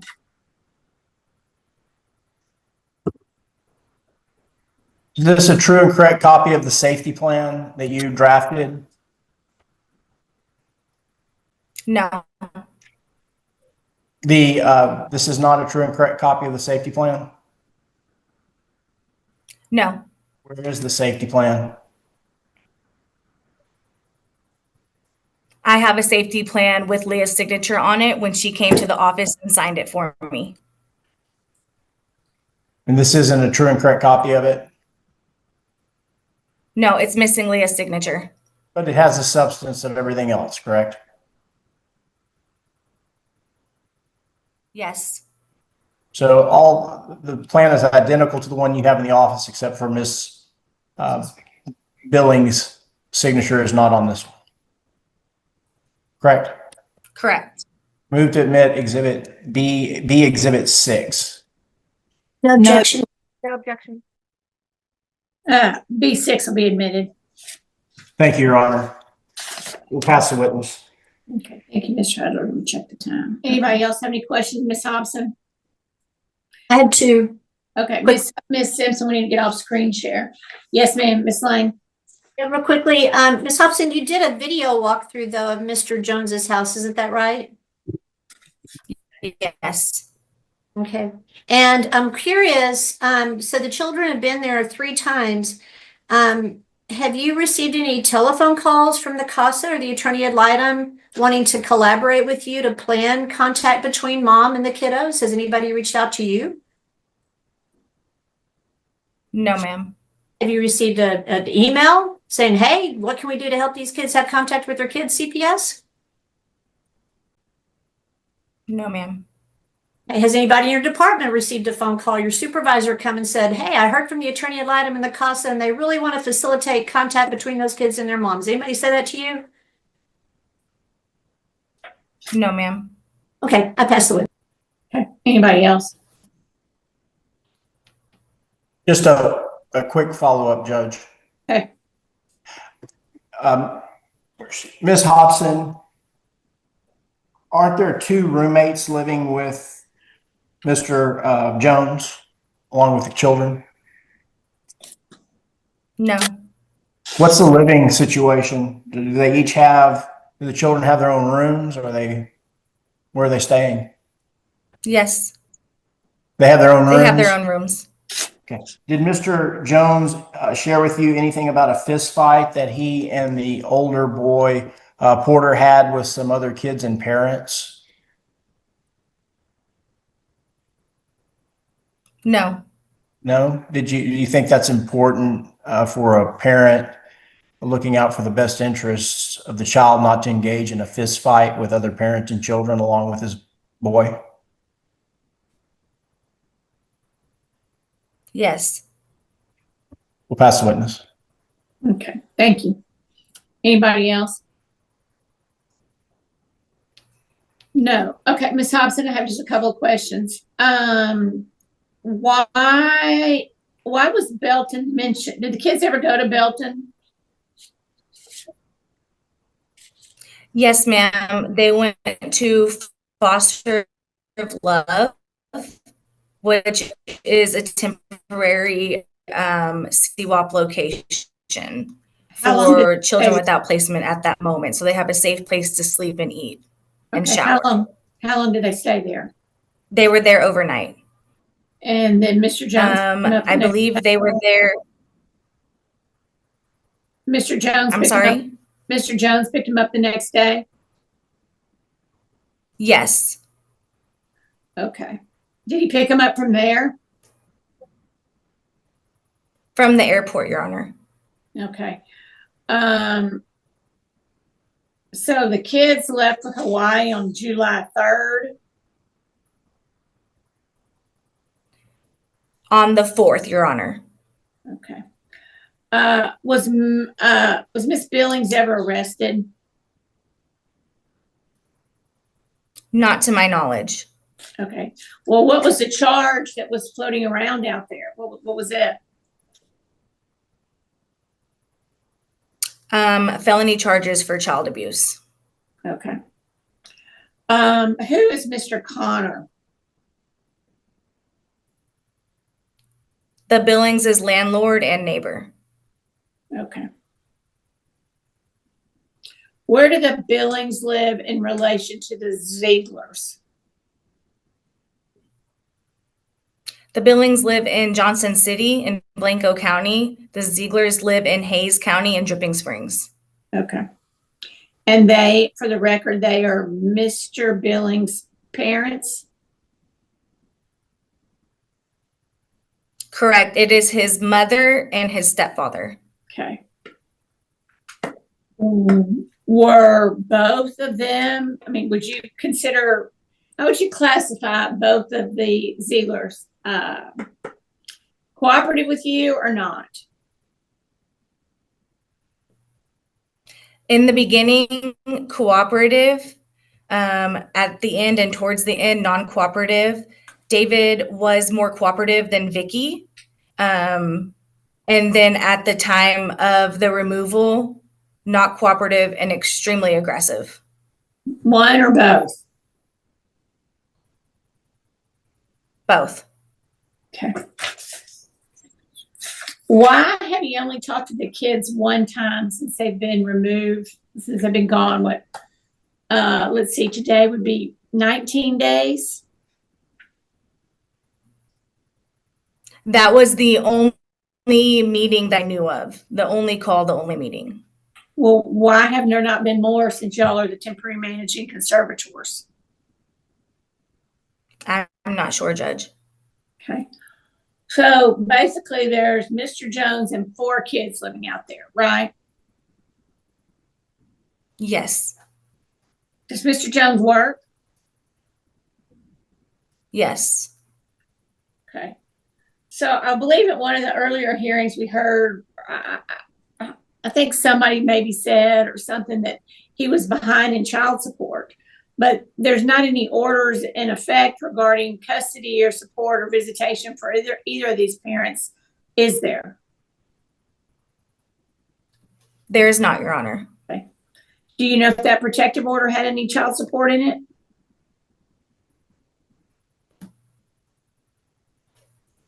I'm not aware of it, Your Honor. Okay. Okay, thank you. Anybody else have any questions, Ms. Hopson? No, Your Honor. No. Okay, Mr. Hudler, next witness, please. Call Vicki Ziggler. Vicki. Vicki. You have 5 minutes. Sorry. Just sit there. Miss.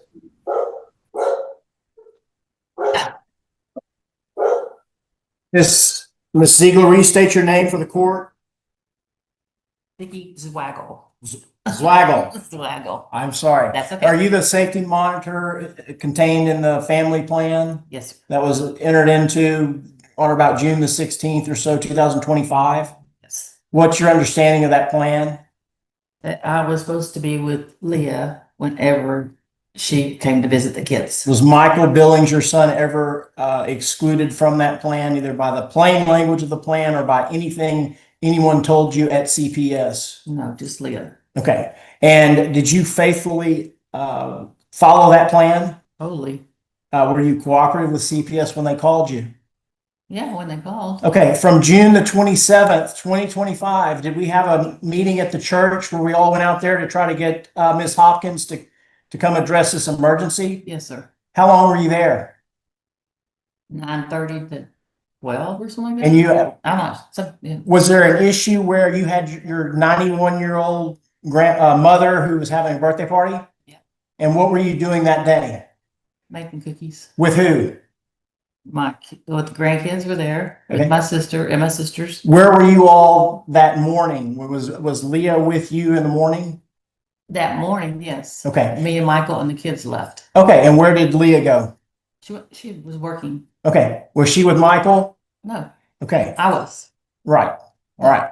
And did you come back from making cookies to meet with the CPS representative that night on June the 27th? That night, yes. Okay. Did you do so to comply so that Leah would comply with the family plan, the safety plan, being around the children? Yeah. Where- Yes. Where was Leah when you presented to Community Church of the Hills? She was not there. She was waiting down the road, I believe. Okay. Somewhere down the road. Okay.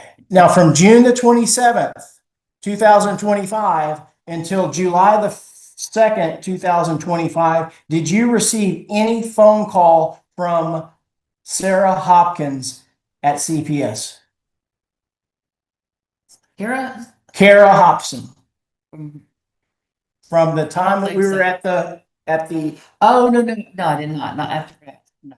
okay. Did you and your husband respond to Ms. Hopson's call on July the 2nd, 2025? My husband did. Okay. Were you aware of that response? Yes. What was the purpose of the call at that time from Ms. Hopson? She wanted to come and do a well check on the kids. On July the 3rd. Yes. And y'all cooperated. Yes. No problem. So the appointment was set up in the morning of the 2nd, and y'all made them available, the children available on the 3rd. Yeah, I think the appointment was, yeah, my husband did that, was talking to her and was set up, I think, for 1 o'clock. What happened at that meeting? She came and took the kids. With a removal order. Yes. Have you? I don't remember his name. I think she just said my boss, I believe. Was it Michael Bauscher? Don't know. I really don't. How did the children react to that My removal? mother, it's for Who had to run them down? Leah. They took off running. How many times has Leah been away from her children? Or for how long a period has Leah been away from her children since July the 2nd, 2025? Well, they were at our house for a little over a month. She saw them on a regular basis? Every couple of nights or so. Okay, but other than the family plan, prior to that, how long had Miss Billings been away from her children? Since this plan. No, before the plan. Before the plan. Oh, probably. 5 days? Yeah, probably. Maybe. Yeah. Okay. I can't. Yeah. Did Don't know that. it appear to disrupt the children when the removal order was served. Oh, yes. Horrible plan. Pass the witness.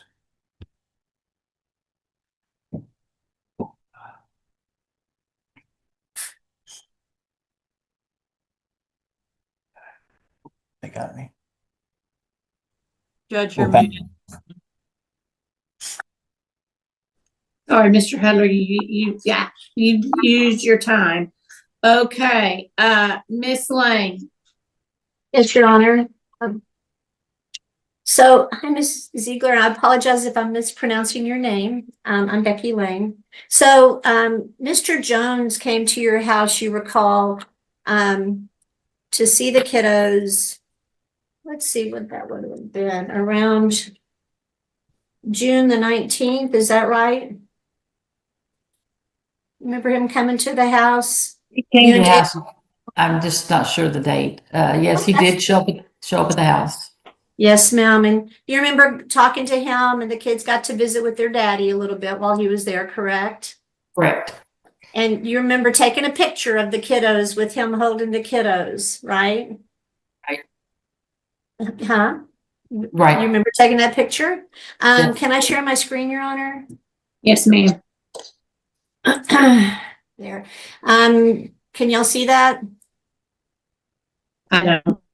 No, so I'm having a hard time with my screen share. Anyway, it's a loving picture. Would you agree? He was holding them and they were hugging on their daddy, right? Well, yeah, he was just standing there bent down with the kids. I think, yeah, he was standing there as a dog in the picture too. And y'all actually told him, y'all were very calm and cool, and it was a pleasant little, it was a stressful time. You'd have to agree with me. But you said you're a good father. Do you remember telling him that? You're a good father. Me telling him that? You remember No. hearing David say that? David might have, I did not. Okay. Prior to this CPS case, how much time did y'all spend with the mom, Miss Leah, and I guess it's your son? How much time were y'all around them? During this case? Before it? For the case? Uh-huh. Just In the course of calling. Go ahead. Well, I'm sorry. In the course of a month, roughly how often would you see them? At first, Michael came over a couple of times to visit him because Leah wasn't feeling well, and then they came over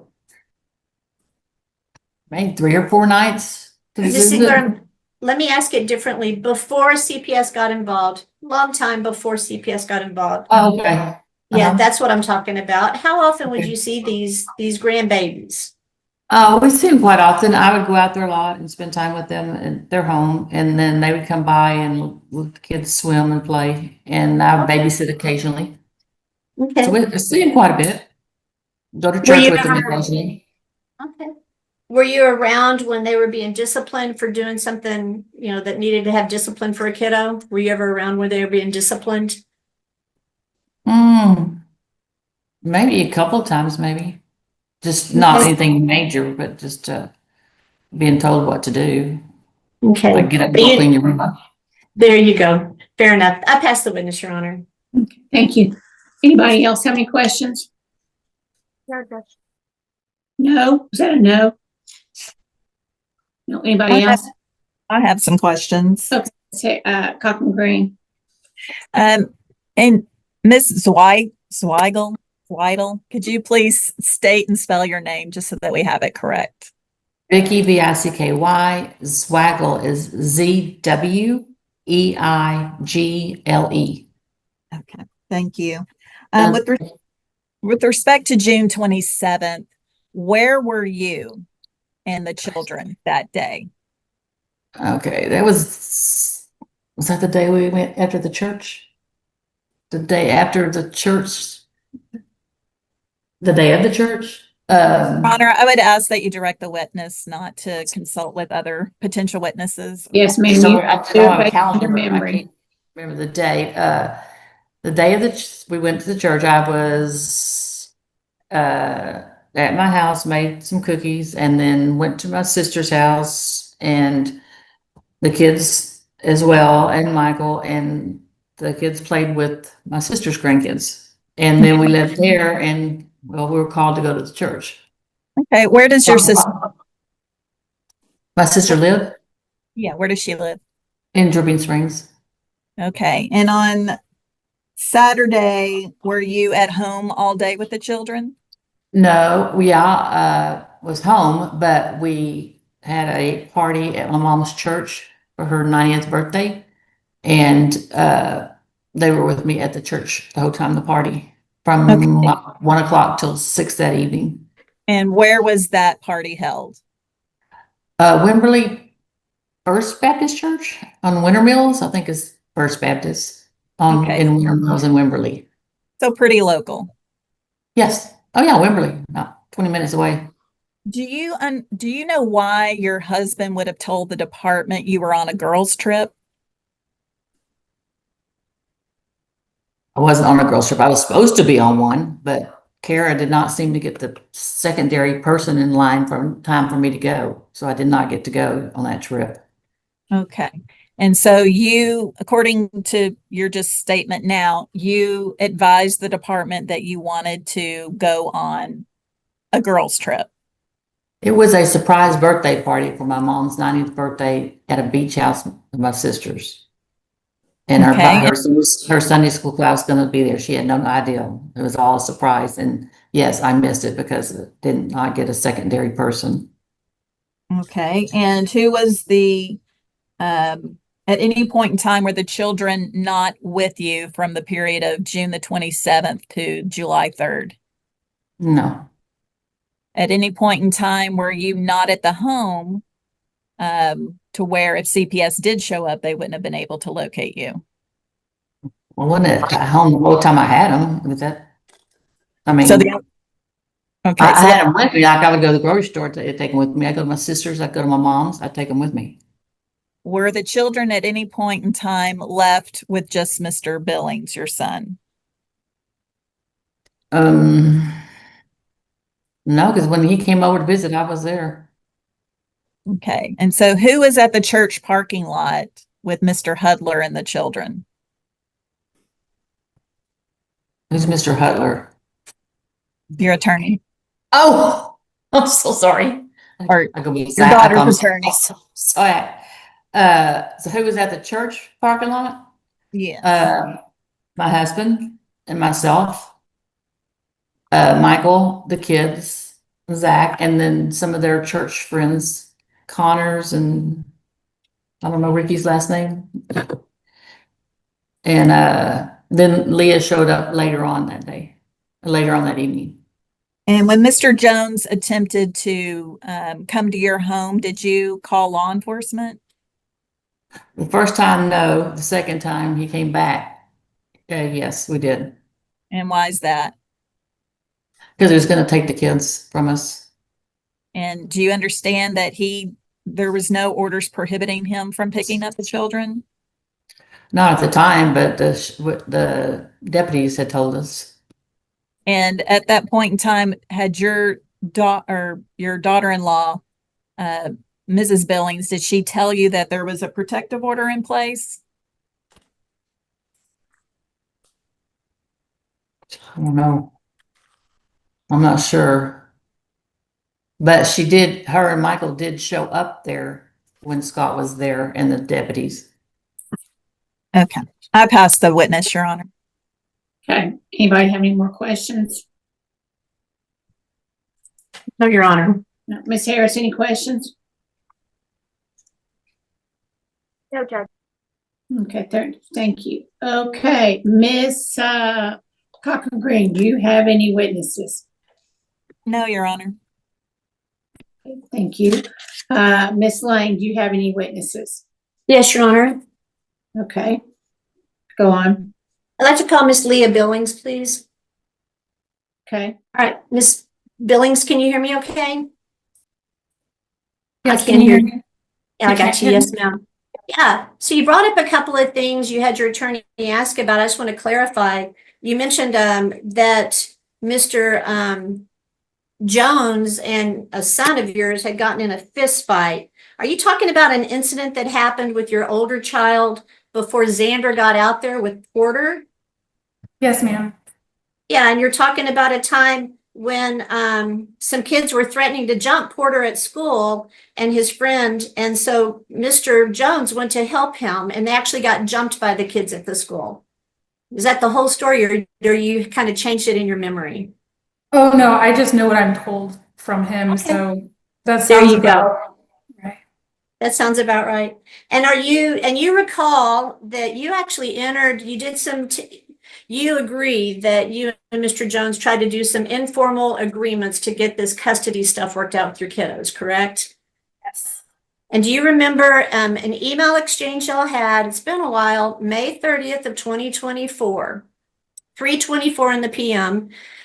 You sent an email to Mr. Jones, and that would be, is that his email address? Right. And you're Mrs. Scott. Yes, ma'am. All lowercase. Perfect. And that was in May of 2024. And you agree, you've heard me talk about y'all met around Thanksgiving in Blanco County, and y'all tried to come up with an agreement. And so now we've gone from November until May, and you're saying to Mr. Jones, actually you say to whom it may concern, Xander's mother, Leah Billings, is sending Xander to stay with Scott Jones, his biological father. You remember writing that? Until Scott and Leah can reopen discussion about his return to Texas. Mm-hmm. All right. So what day and month did you reopen that conversation? When did you, what day, how did you communicate with Scott that you were ready to reopen that conversation? Over the phone with him. When was that? Not long after. I think the idea was that Xander would stay for a couple of months during the summer and then come back to school here. And yeah. It's not what y'all wrote and agreed to. It just said till you reinitiate that conversation. And in fact, you even said that Scott Jones will not be required to send or pay child support. You remember writing that? I do. We were trying to work things out, and he was having financial difficulty, and so was I. And he had 2 kids at that time, and I had 2 kids, and we were trying to keep things peaceful and civil. And I also informed the Texas General Attorney's Office of the same thing. So, but is there a Texas Attorney General's case for child support? it was for, I think originally, yes, but with removing Porter for what was best for him, and then with Xander, I felt like, I was just trying to work things out. So let me, I've spent a lot of time talking to Mr. Jones, and so y'all on we call it the left coast, have a different understanding about parenting plans and how family law goes. So when you say a Texas Attorney General case, was there really an order that was entered by the Attorney General with a withholding order from Scott's paycheck, or had you just applied for it and nothing really ever came of it? Yes, ma'am. So first of all, it takes a couple of sometimes years, my understanding, for them to really be able to take it to the next level. So it was mainly just me opening it because I needed help, especially when it was just me living in the homeless shelter with all 4 kids. So you opened it, but like I said, there's never been a final order entered in that case, correct? Correct.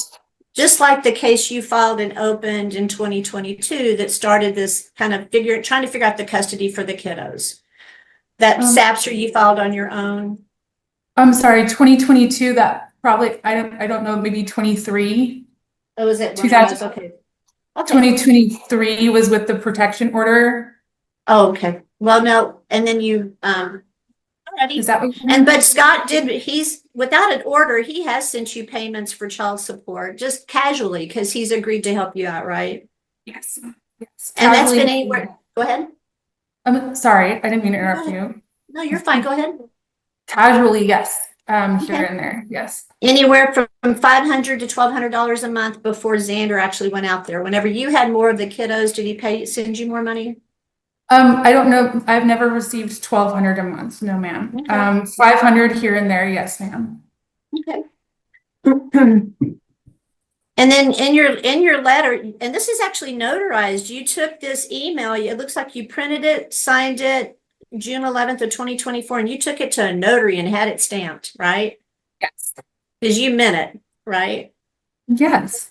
Okay. So when you're talking, when you say that your intention is to work through things and discuss and try and work out situations moving forward, such as visitations, right? Okay. Very good. All right. I passed the witness, Your Honor. Okay, thank you. Anybody else? No?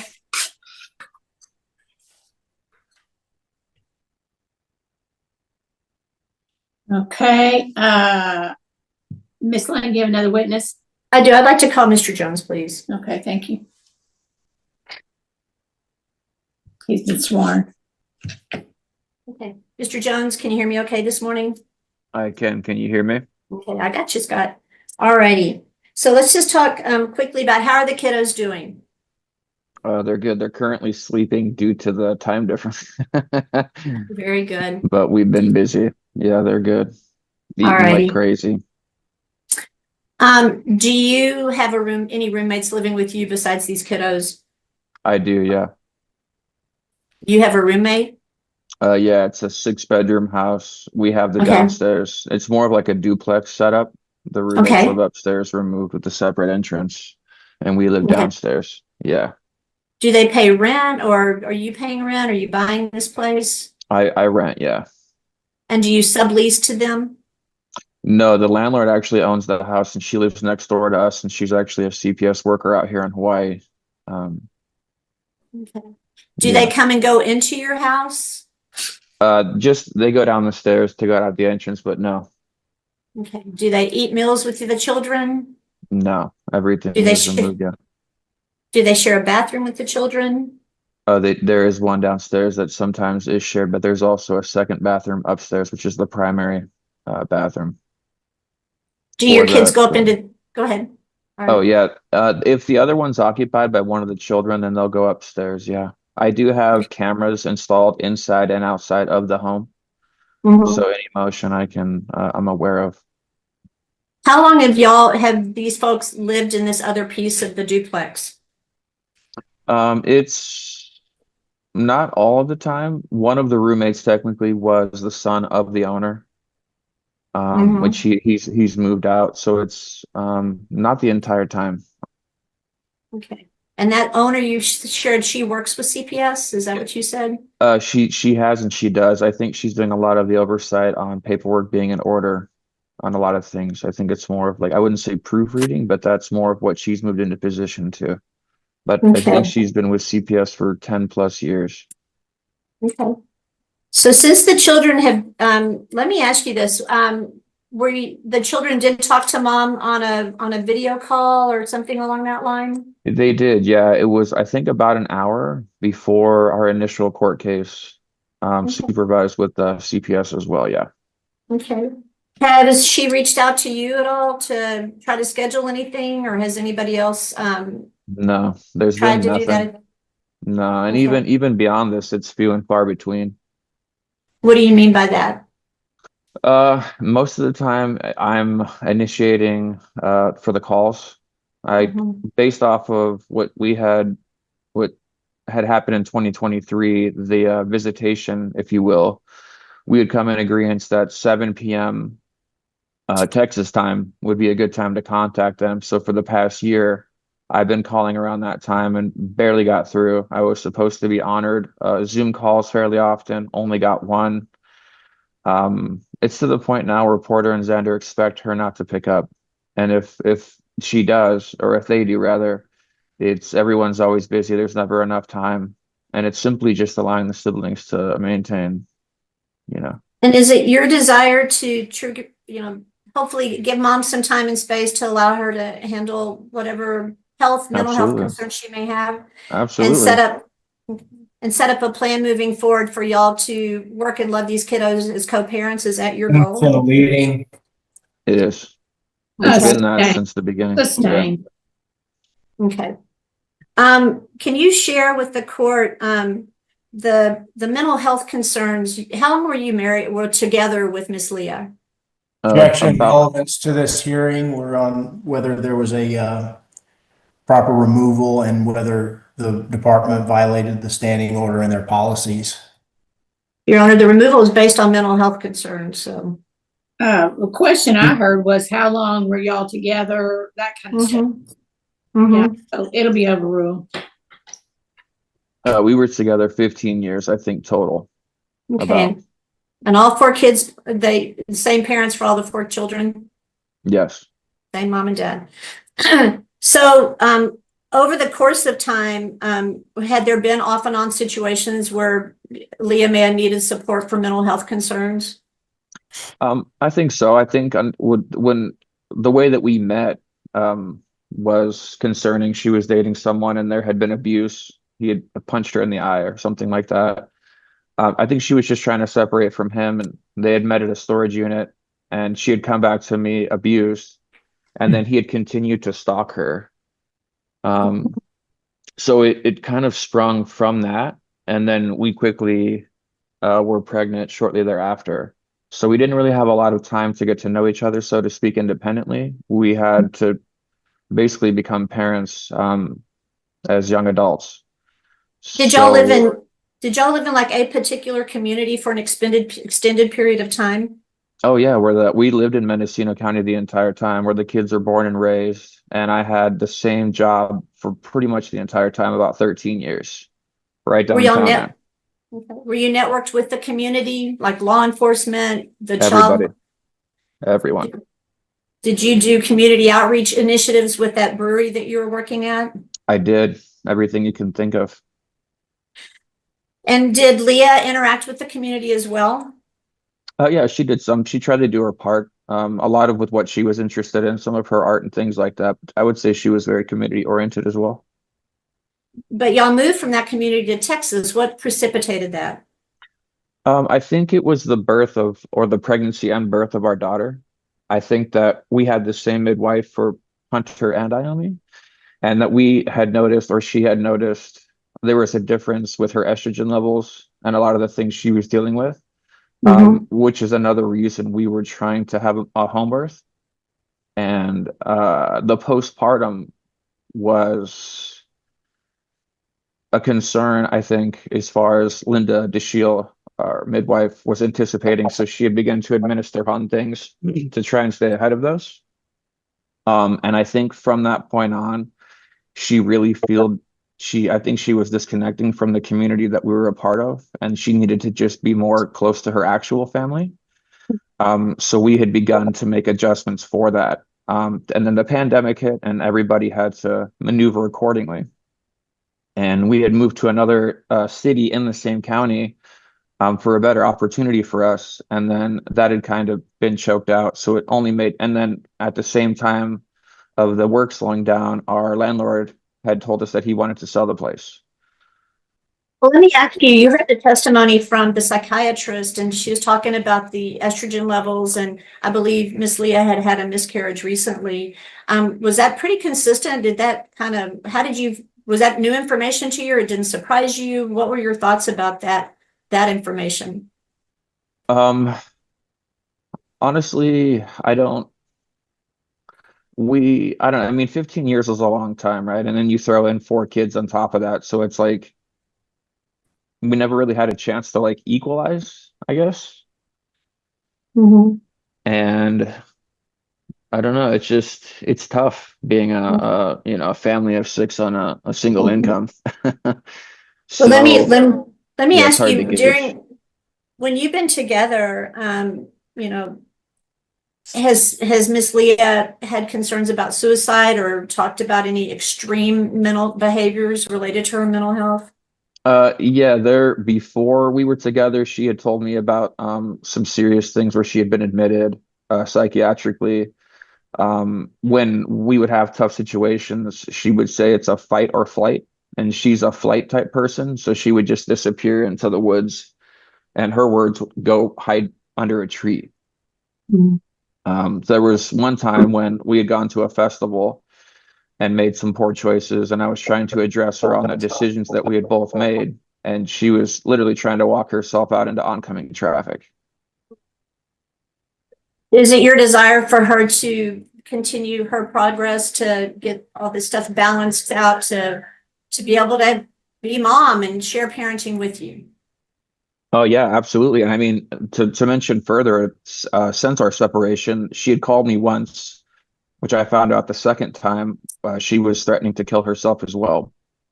And the children were incredibly distraught. And then I had found out by discussing with the children, actually being able to talk with them without interruption, that there was a first attempt as well to where the cell phone cord had snapped and they had walked in and taken it off of her neck. So the children observed that? Yes. So Both did she times. call you at the beginning of this CPS investigation interaction? She did. She had notified me that they had been called, but she didn't address what for. And she was being vague about that and being like not really in her cognitive mind. She was stuttering.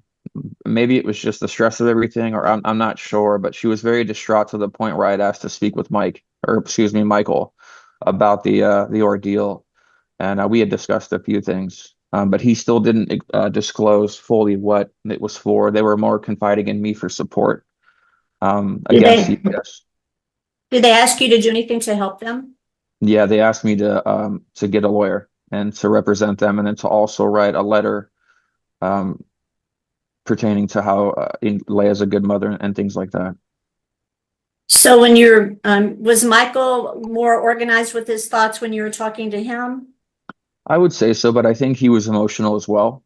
He had said certain things, not to be explicit, but within his concern, he said these fucking kids, and he said it with a certain tone of more frustration than concern.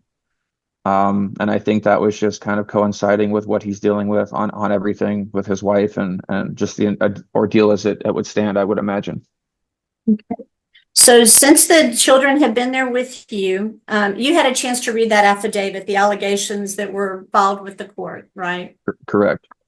But you've had the kids now, we're hearing 3 weeks. Tell us have there been any other things that have been mentioned or disturbing to you as a father as you've had them in your care? Yeah, there's a few things. The kids seem to be malnourished, I would say, or not malnourished, but maybe underfed. Anytime they ask for seconds or any additional food, they apologize as though they're in trouble for some reason. They've talked to me a few times about said allegations, and when they do, it just breaks them down because they're struck by seeing their mother and show that type of behavior towards them, and it confuses them. And then beyond that, also seeing the children go through said allegations, and then they've shared relief on not being disciplined the way that they had been disciplined, picking up rice out of grass, digging holes, picking up rocks. I mean, they had said that they were just asking for food and water when Leah had, acted out. But had Leah shared with you when she was growing up that she was disciplined that way, like a parent would have thrown where did she learn to put rice in the grass and tell kids to go pick it up? That's from her childhood. It was a very abusive childhood. It was like the Jackson 5. They were expected to be a very high-end musical family, and they were treated as such with discipline, very strict hand. So whenever you shared the kids had been surprised at mom, that wasn't normal for her. Is that your impression? This isn't what they're talking about now, isn't something that's been going on the whole time you've been out in California. Is this isolated, or what are your thoughts? What are you hearing? I think that it's not isolated. I think at that magnitude is more of the surprise because people are going to get frustrated. Things are going to happen. People are people. Parenting isn't easy. There's no book on it, but it had never gotten that I was aware of to a point of choking a 5-year-old or, ripping up the Bible or saying, I hate you, or telling them to leave or anything. I mean, Hunter's also shared that he's been forced to go to bed as punishment without food and waking up shaking. And he's like, I'm so glad I don't wake up shaking anymore.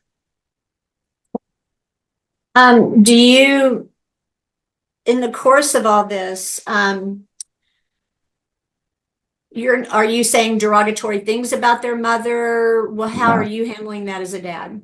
I'm always very neutral. The reason being is because I understand boys, growing up and the hormones and things like that, but also it's any time of frustration they may have shared. I'm also like, well, that could be your sister, that could be your mother, that could be your grandmother. And would you say that to them? And they quickly, no, I wouldn't. And I'm like, so what makes this okay behavior now? So it's simply just allowing them to be themselves and nurturing what that looks like. So no, I don't speak foully at all. And just from your perspective and your ability to be supportive of a co-parent, Leah, how do you feel about mental health interventions, physical interventions to help improve and decrease negative behavior or have things be more productive for the kiddos? Are you supportive of that, or do you not believe in it? Is that for me? Or That's a question for you.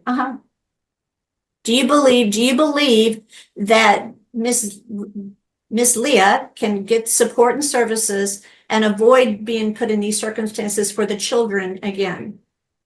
I think she can. I think she'd be proactive. Yeah, I hope so. I mean, that's what I'm hoping for.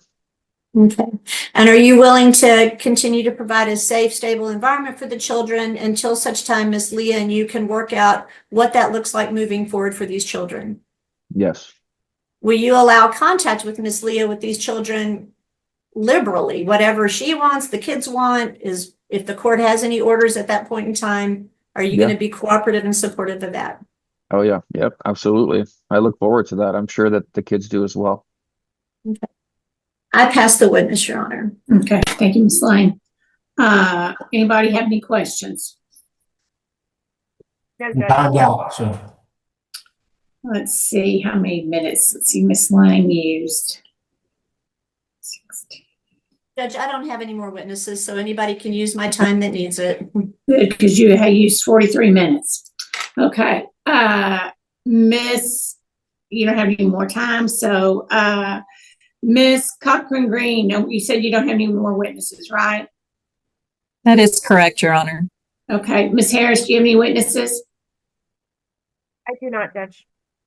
Okay, Mr. Hudler, I'll let you, if you got one more witness, I'll let you go till 11:45 until I need to hear from everybody, or maybe 11:50. Okay. Call Leah Billings. Okay. May I proceed? Yes, sir. Ms. Billings, were you the primary care provider for Hunter and Gracie from the time that they were born? Yes. Prior to the family plan and this CPS episode, did you Wait, Mr. Hudler, hold on. I won't cut this in your time. I just noticed I had some questions I had for Mr. Jones. So just real quick. Mr. Jones, how long have you been in Hawaii? He may have stepped off to the bathroom, Judge. Hang on. Yeah. Oh, here he is. Sorry, I'm here. Since our separation in 2022, I was briefly staying in California to visit with my family to find out what I could do. Okay. What do you do for a living? I'm a brewmaster, beer maker.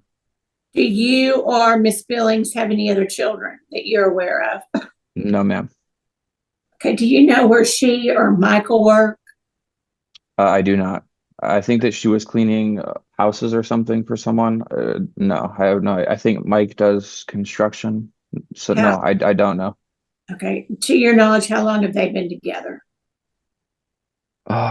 A year or so, maybe. I'm not Do you sure. know if he has any children? Not that I'm aware of. Okay, thank you. Okay, Mr. Hudler, go on. Oh, thank you. Ms. Billings, from the time that the children were born up until this removal and even up until the family plan or the safety plan, how long had you been away from either Hunter or Gracie? This is the longest time I've ever been away from them. Had you been gone or had you been away from them for, say, a week, 7 days? I don't think so. No. Did Scott Jones keep in contact with Hunter and Gracie on a regular basis? No. Did Scott Jones call, or did you call Scott Jones after the incident that led to this family safety plan? Did you call Scott Jones after CPS contacted you? Oh, yes, almost immediately. What did you tell him? I believe I told him that we had a CPS lady visit and that we were being accused of some things. And I recall telling him what they were and What was his response? that I would never do such a thing and he would do anything he could to help protect me and the kids. Okay. Did you did you tell Cara Hopson at CPS that you had a doctor's appointment on a certain day and time? Yes.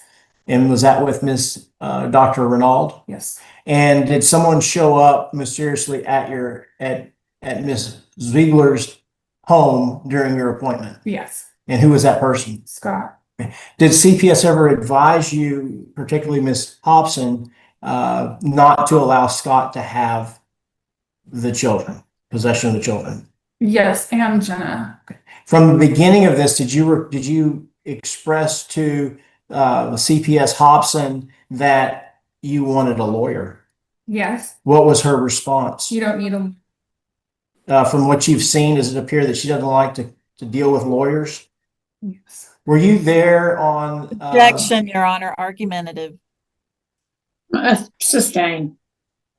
Were you there on August the 27th at the church? Yes. Were you there without the presence? Were you around the children without the presence of Miss Ziegler at any point in time? No. Did you wait? Yes. Okay. Did you request to Miss Hopson, CPS worker Hopson, for Mr. Connor to be an additional supervisor? Yes, sir. I said Cara that Mr. Connor could be the next monitor, please, and that he is over 21 and can pass a background check. As she said, anyone could be the next monitor as long as they could do those two things. Okay. And to your knowledge, would Mr. Connor be excluded from any kind of background check qualifying? He would pass. He would pass, to your understanding. So did you make arrangements with your preacher, your pastor at the church to stay in the church parking lot on a certain night? Yes, sir, I did. Why? Because there's cameras and I wanted to prove that we were not violating the safety plan whatsoever. Did anyone contact you from June the 27th when we were after the little fiasco at the church and up until the removal to set up a meeting among you and the children? Nothing.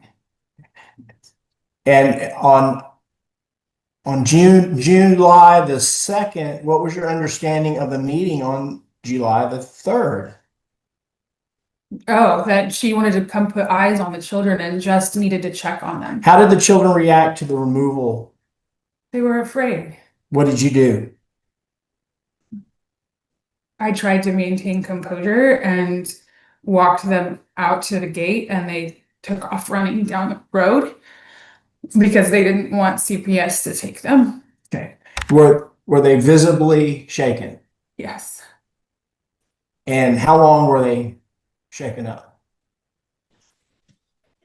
Even the day before when they knew that CPS was coming, So- and we tried to keep them calm. How long did it take Mr. Jones to come to Texas after you told him about the allegations? He called maybe a week later and said that he was in Texas and he had been talking to CPS Cara and been advised to come take the kids. Okay. The first meeting on the 23rd of June was at a friendly meeting. With Scott and the kids? Yes. I wasn't there. I was at a doctor's appointment. Okay, that's right. And how do you think they knew about that? Well, we didn't think that Scott knew the address at all of Vicki and David, which I don't know how he would have gotten that otherwise, or the doctor's appointment otherwise. Right. We could ask Miss Hopson, but she probably wouldn't remember now, would she? I didn't think so. Argumentative. Maybe the department's lawyers could ask. Maybe find out the truth. I just said the truth. Yeah, exactly. How was the relationship between Michael and the children? They love him. He loves them. Did they look at him as a father? In fact, I think in the papers that even Hopson refers to him as their dad. Okay. How much financial support has Mr. Jones paid since he left? Since Scott left? Uh-huh. A little bit. I mean, here and there, like I said earlier. So 500 here, 500 there. More so, especially after the hearing on the 23rd. We had several pictures, family photos that we wanted to introduce today, correct? Can you just explain generally, because we're crunched on time, as to what those consist of? With the pictures of the children and hanging out with cousins and family here, school and church, and pictures of maybe Xander and Porter at the home and how they've changed. Were those happy times? With Hunter and Gracie? Mhm. Oh, yes. And with Xander. Have you ever starved your children? No. Have you ever made them pick up rocks for the entire day? No. And who do you live next to? Mr. Connor. How far away from Mr. Connor do you live? Maybe 50 feet. Okay. We'll pass the witness. Anybody have any more questions? Ma'am, do the kids go to public school, private school, homeschool, what? Last year I tried to start a school, so they were in school a little bit late. And that fell through only because I didn't have enough students. This year they are already enrolled in the public school here. In Johnson City? Yes, ma'am. So they were in school, public school last year. They just were enrolled a little bit late. Okay, how do they do in school? Hunter does okay. He may have a little ADD and ADHD. We have help for him and things that have been working for him really well. Yeah. What about Gracie? Gracie thrives. That girl can already read. She's super smart. Do they do any extracurriculars? Oh, yes. Hunter had, the church put up funds for him to go to his baseball and basketball camp for church this summer, but he missed that. Otherwise, he likes basketball. He was going to enter into 4-H too, which also he's been missing out on. And then like some other church activities. Gracie loves, she loves all things bike riding and walking and coloring and painting and reading.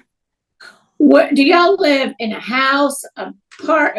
Just tell me what kind of place y'all live in. Well, I tried to get into another government housing like HUD, and I think they call it something else here in Johnson City.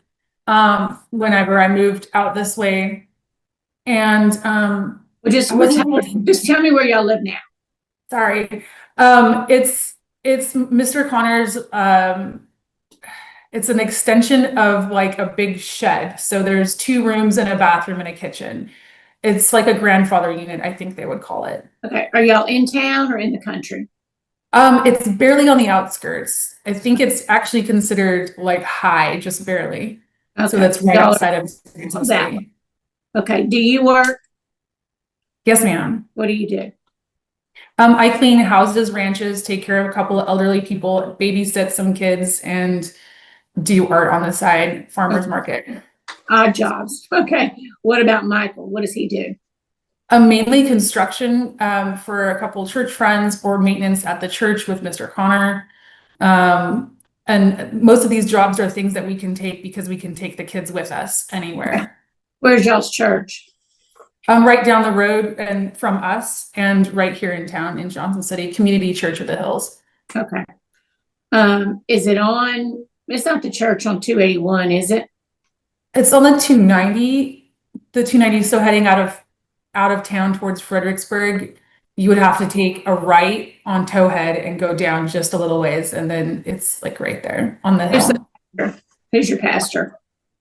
Pastor Ernest Jones. Oh, that's right. Okay. Okay. Thank you, ma'am. Anybody else? I had just one question. Okay, got 1 minute. Thank you, Jet. What church were you at before you went to the Community Church of the Hills? I was going to a Baptist church with my stepmom and my dad in East Texas.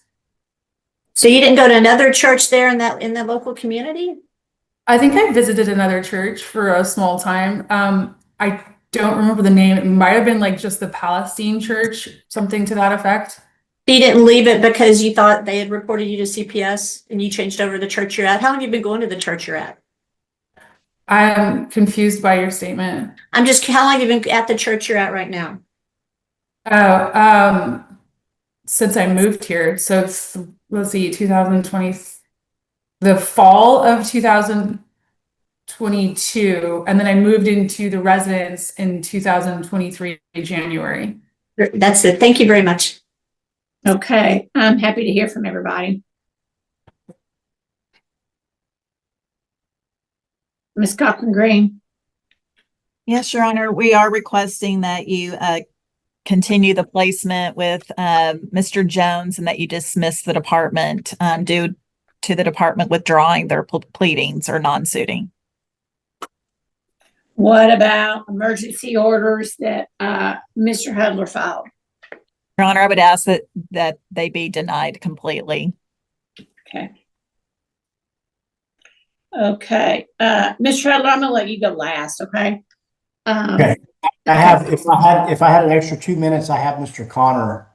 Well, I'll give you 2 minutes as long as we're off at like 11:59. Okay. And that'll cut into your argument. Okay. Okay. Mr. Connor. Mr. Connor, I don't have much time with you. Hold on, I don't think he was sworn. Oh, I'm Mr. sorry. Connor, we swear affirm the testimony you're about to give be the truth, the whole truth, nothing but the truth, so help you God. I do. Okay, thank you. Mr. Hudler, get Mrs. Ziggler, how we say her last name, back in here. She wasn't sworn. I need to swear her after the fact. Okay, Miss Ziegler. Hurry, on the job.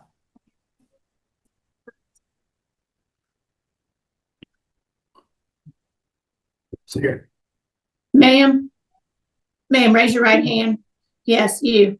The testimony you previously gave was the truth, the whole truth, and nothing but the truth, so help you God? Yes, ma'am. Okay, thank you. You can be excused. Okay, Mr. Hudler, go on.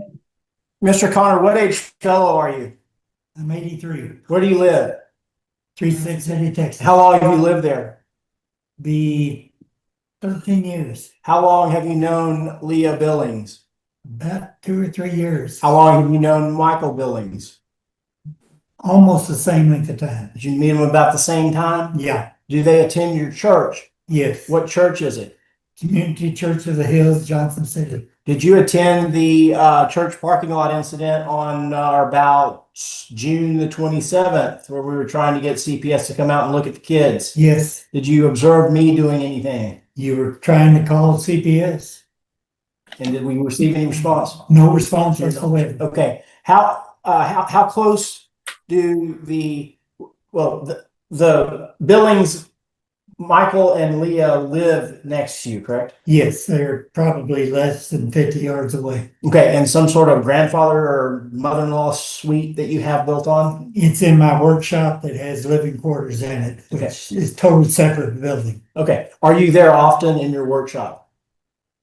It's usually at least once a week, sometimes more. Okay. Did you have the occasion to observe the Billings and these children at church? Yes. Did they appear to be happy? They were very happy. Did there appear to be anything wrong with the children? No. Did you ever see that they were skinny or thin or malnourished looking? No. Were they playful? Yes. They play outside? Yes. Did you ever hear or observe any kind of an abuse coming from their residence next to your main home? None. And how many feet did you say you were from? 150 feet at the most. Okay. From the house? From the house. Okay. And so did you observe prior to this removal the children playing with Leah? Quite often. Did you observe the children playing with Michael? Yes. Did they appear happy? Yes. Okay. Did you Okay, Mr. Hudler, one more minute. okay, through all your interactions with these folks and the children, did you see anything that would cause pause or alarm you? No. That abuse was taking place. Absolutely We'll not. pass the witness, Judge. Okay, anybody have any quick questions of Mr. Connor? I do. Go. Hey, Mr. Connor, real quickly, Hi. did Miss Billings ever tell you she had hallucinations and paranoia? Nope. Did nobody shared that that was a concern for her? Not that I know of. So if one of the kiddos said that she hit him with a flip-flop, hit that child with the flip-flop, you think that kid would be lying? Probably not. Okay. If one of the kids said that she threw a rock at the kid, would that child be lying? Probably not. Okay. The kids. If one of the children said she choked that child, would that child be lying? Probably not. Like I say, the As the kids are witness. honest. Like I say, the As the kids are witness. honest. Like I say, the As the kids are witness. honest.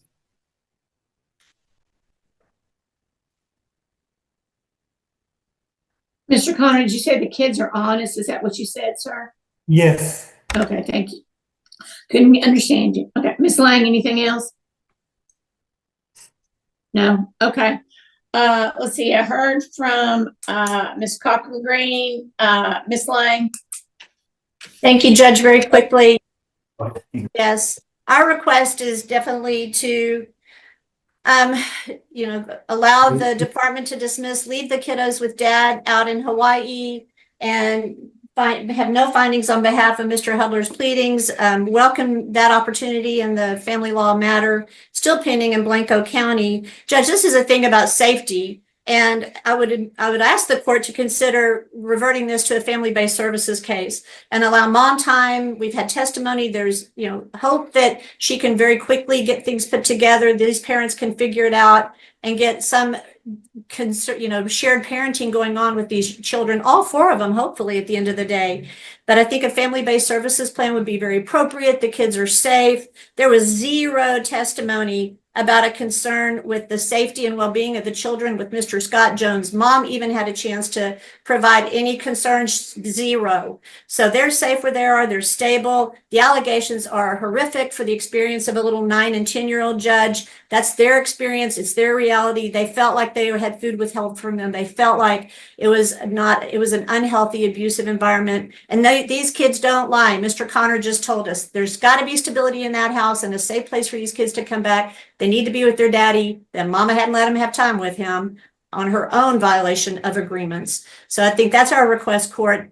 Just let the kids stay where they are. If you're I believe a family-based services case would be very appropriate in this case. Give us time to get into the district court and handle this with mom stable, so then we can really negotiate and get something set up moving forward. How can I do a family-based services case if court order services if Miss Cochran Green asks for a non-suit? And she, I think we can do that in court, Your Honor, on oral motions and with agreement of the parties. Okay, well, y'all gonna have to talk about that because I got to get off in 2 minutes. Okay, Miss Harris. Honor, I do reluctantly support the kids remaining with their father. I don't have any safety concerns about them there. They're doing well. They report feeling safe there. But this result was achieved by circumventing the legal system. And it sends a very troubling message that CPS can use emergency removal power to engineer custody outcomes without any judicial oversight. The parties are compliant with laws and their own policies. This was just egregious. The department admitted to me and here on the record that they fully intended to remove these children and hand them over immediately to their father. That's not what emergency removals are for. That's not how this works. Ultimately, the kids are where they should be, though. I would not oppose a family-based case. I believe that their mother does have some things to work on, and I think some things need to happen in order for the kids to feel safe with them. I think that the department, before you dismiss this, needs to be instructed to get some things in the mail for the children immediately at their own expense. They got the kids there. They made this situation. They need to make sure that the kids have what they need to be comfortable. I would also ask that the court when dismissing this, that you make findings that the department did not comply with its own policy, that the department did circumvent the court, and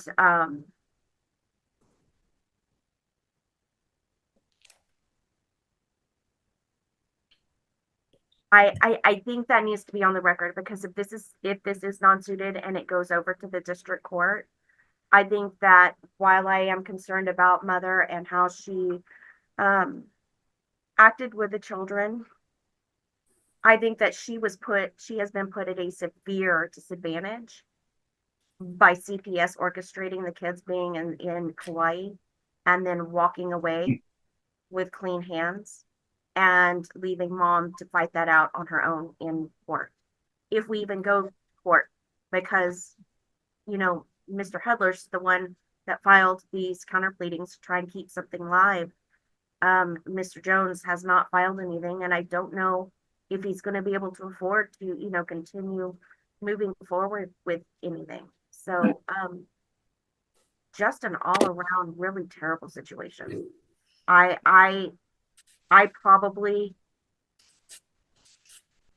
never actually asked for sanctions against the department. I think they're warranted in this. But kids, my clients, are doing okay. They're where they report being safe. They're where they report wanting to be. So I will just leave it with asking for some findings on the record. Okay, thank you. Casa, real quick, what do y'all think, Ms. Gilson? Because I gotta go. I'm actually in total agreement with Jennifer. You know, the kids are good. I've talked to all the kids. They're happy and healthy, but this was not done correctly at all. Okay. Okay. I got a lot to read. I have a meeting right now that I have to go to, so I will send you all my email. I mean, my ruling via email probably later on tonight. Miss Judge Mabray, could I be here? I know you have to leave, but yeah, we certainly, this is something that you would expect to see in communist China. There are rules in place. So, CPS circumvented all. I got it. Oh yeah, you haven't gone yet. Go, Mr. Hedlund. Go quick. Okay. Just for the record, they have circumvented all of it. How you could take any kind of weight from CPS agent Hopson's testimony. There's no way to do that, Judge. We put it to you that she's not credible. She has a selective memory. She doesn't remember anything that we're asking about and everything that the department asks about regarding the very core of how she obtained the removal order fraudulently. There was no phone call from her to any of the folks, like she said, after the June 27th debacle at the church. She was aware that we made the children available. There was this email that she claimed, this text, this phantom text that was not submitted to the court because it didn't exist. We were where we said we would be. We made the kids available for an inspection and observation. After that, radio silence from CPS other than a phone call on a Sunday saying, hey, we need to see the kids this week. Let us know. They set it up on July the 2nd with these, quote, difficult people for a meeting on July the 3rd. That tells a lot, Your Honor. She testified, Hopson testified under oath today that she mentioned that the plan needed to be modified on the one hand to me on the 27th and on the other hand to you on the 3rd or the 2nd when she signed her affidavit. She swore to you that this family breached it. There's absolutely no evidence of a breach of the family agreement. There was no evidence of abuse, of choking. That's Cara's words in her affidavit. If you look at her affidavit on page 4, it says that she had her hands on her shoulders and around the neck. No choking. That was Cara's words. Okay. The department had all the facts necessary when they entered into the family plan on June the 16th. Nothing had changed regarding a safety concern. This phantom emergency that they created and then radio silence until they fraudulently obtained the removal order should be disregarded from this court. These children should be returned immediately to Texas And we should operate either under the family plan or some other plan that the court would fashion. But to put Miss Billings at the disadvantage that the department has done so would trample her constitutional rights, as ad litem Harris identified, the children's constitutional rights. And yes, they're happy in Hawaii. That is Disney dad times 1,000. Okay. In the summer, no school, no structure. The department couldn't even tell you who all's in the house, but they're telling you it's safe. I want everybody to come. I want the lawyers and the parties to come back at 1:15 to have a very quick discussion about FBSS with the court. We'll be in a breakout room. Okay. All right. Thank you. I'll see everybody at 1:15. And we request the sanctions. We certainly request the sanction You can put a little bit more on the record then. I just have to go right now. I'm sorry, Judge. All right. Thank you. That's right. Okay. Ms. Wolf, can you come back at 1:15? 1:15, yes, ma'am. Yes, ma'am. And I promise it'll be quick. My dad's in ICU. I got a bunch of stuff going on. So I'll be here. Go. Okay. Thank you. Bye. Thanks. Okay. Okay. So anyway, I was trying to see what we could do about that, because I do think that definitely some services are needed. And in my opinion, despite maybe some of the testimony we've heard today, and just everything I heard the other day when on 7/14, I think some services are needed for the family and for the children. And I always think if we can use the department services for free, that's always a better deal than having the parents have to pay out of pocket or have somebody else pay for services. But that being said, there's a whole lot I want to look, because they were marked as an exhibit. I have not looked at Mr. Hudler's text yet. No, they're attached to your petition. Your second amended petition, right? Yes, sir. Okay, I'm gonna go back and look at those and go back and reread the affidavit again for about the third or fourth time. And let me see something real quick. Let me look at the docket sheet. Sorry, was there a second amended petition? I don't think I got that. Yes, it was filed yesterday, I think, or day before. I believe Friday. It was before I served it on Miss Early. I can email it to you. Why don't you do that? Thank you. Okay, so just for the record, Exhibit B9 is the text. Exhibit B10, are those attached to your second amended, Mr. Hudler? B10. Let me see. That was the text with Mr. Somebody named David. David, yes, those are attached at okay. Either F or G. Okay, I'll look through, and then or H. I'm sorry, H. H. Okay. Okay, and B6 was a service plan, a safety plan, right? That's correct. Yeah. Okay, I go back and look at all those exhibits that were admitted, and I will send y'all an email. Okay. And lawyers, like I said, I will try tonight, but y'all know I have some other things going on that are, so I will, I'll see what I can do tonight. Okay. Okay. Thanks, Judge. Okay. Thank you, Judge. Thanks, everyone. I just want the parents to know that I know I had to cut it short, but I feel that the testimony that I heard, we were able to do it Zoom quick, get it done, Zoom, get that, we're on Zoom. But we were able to do it quick. And I feel that I think all the lawyers did a really good job getting the evidence submitted in a very quick basis.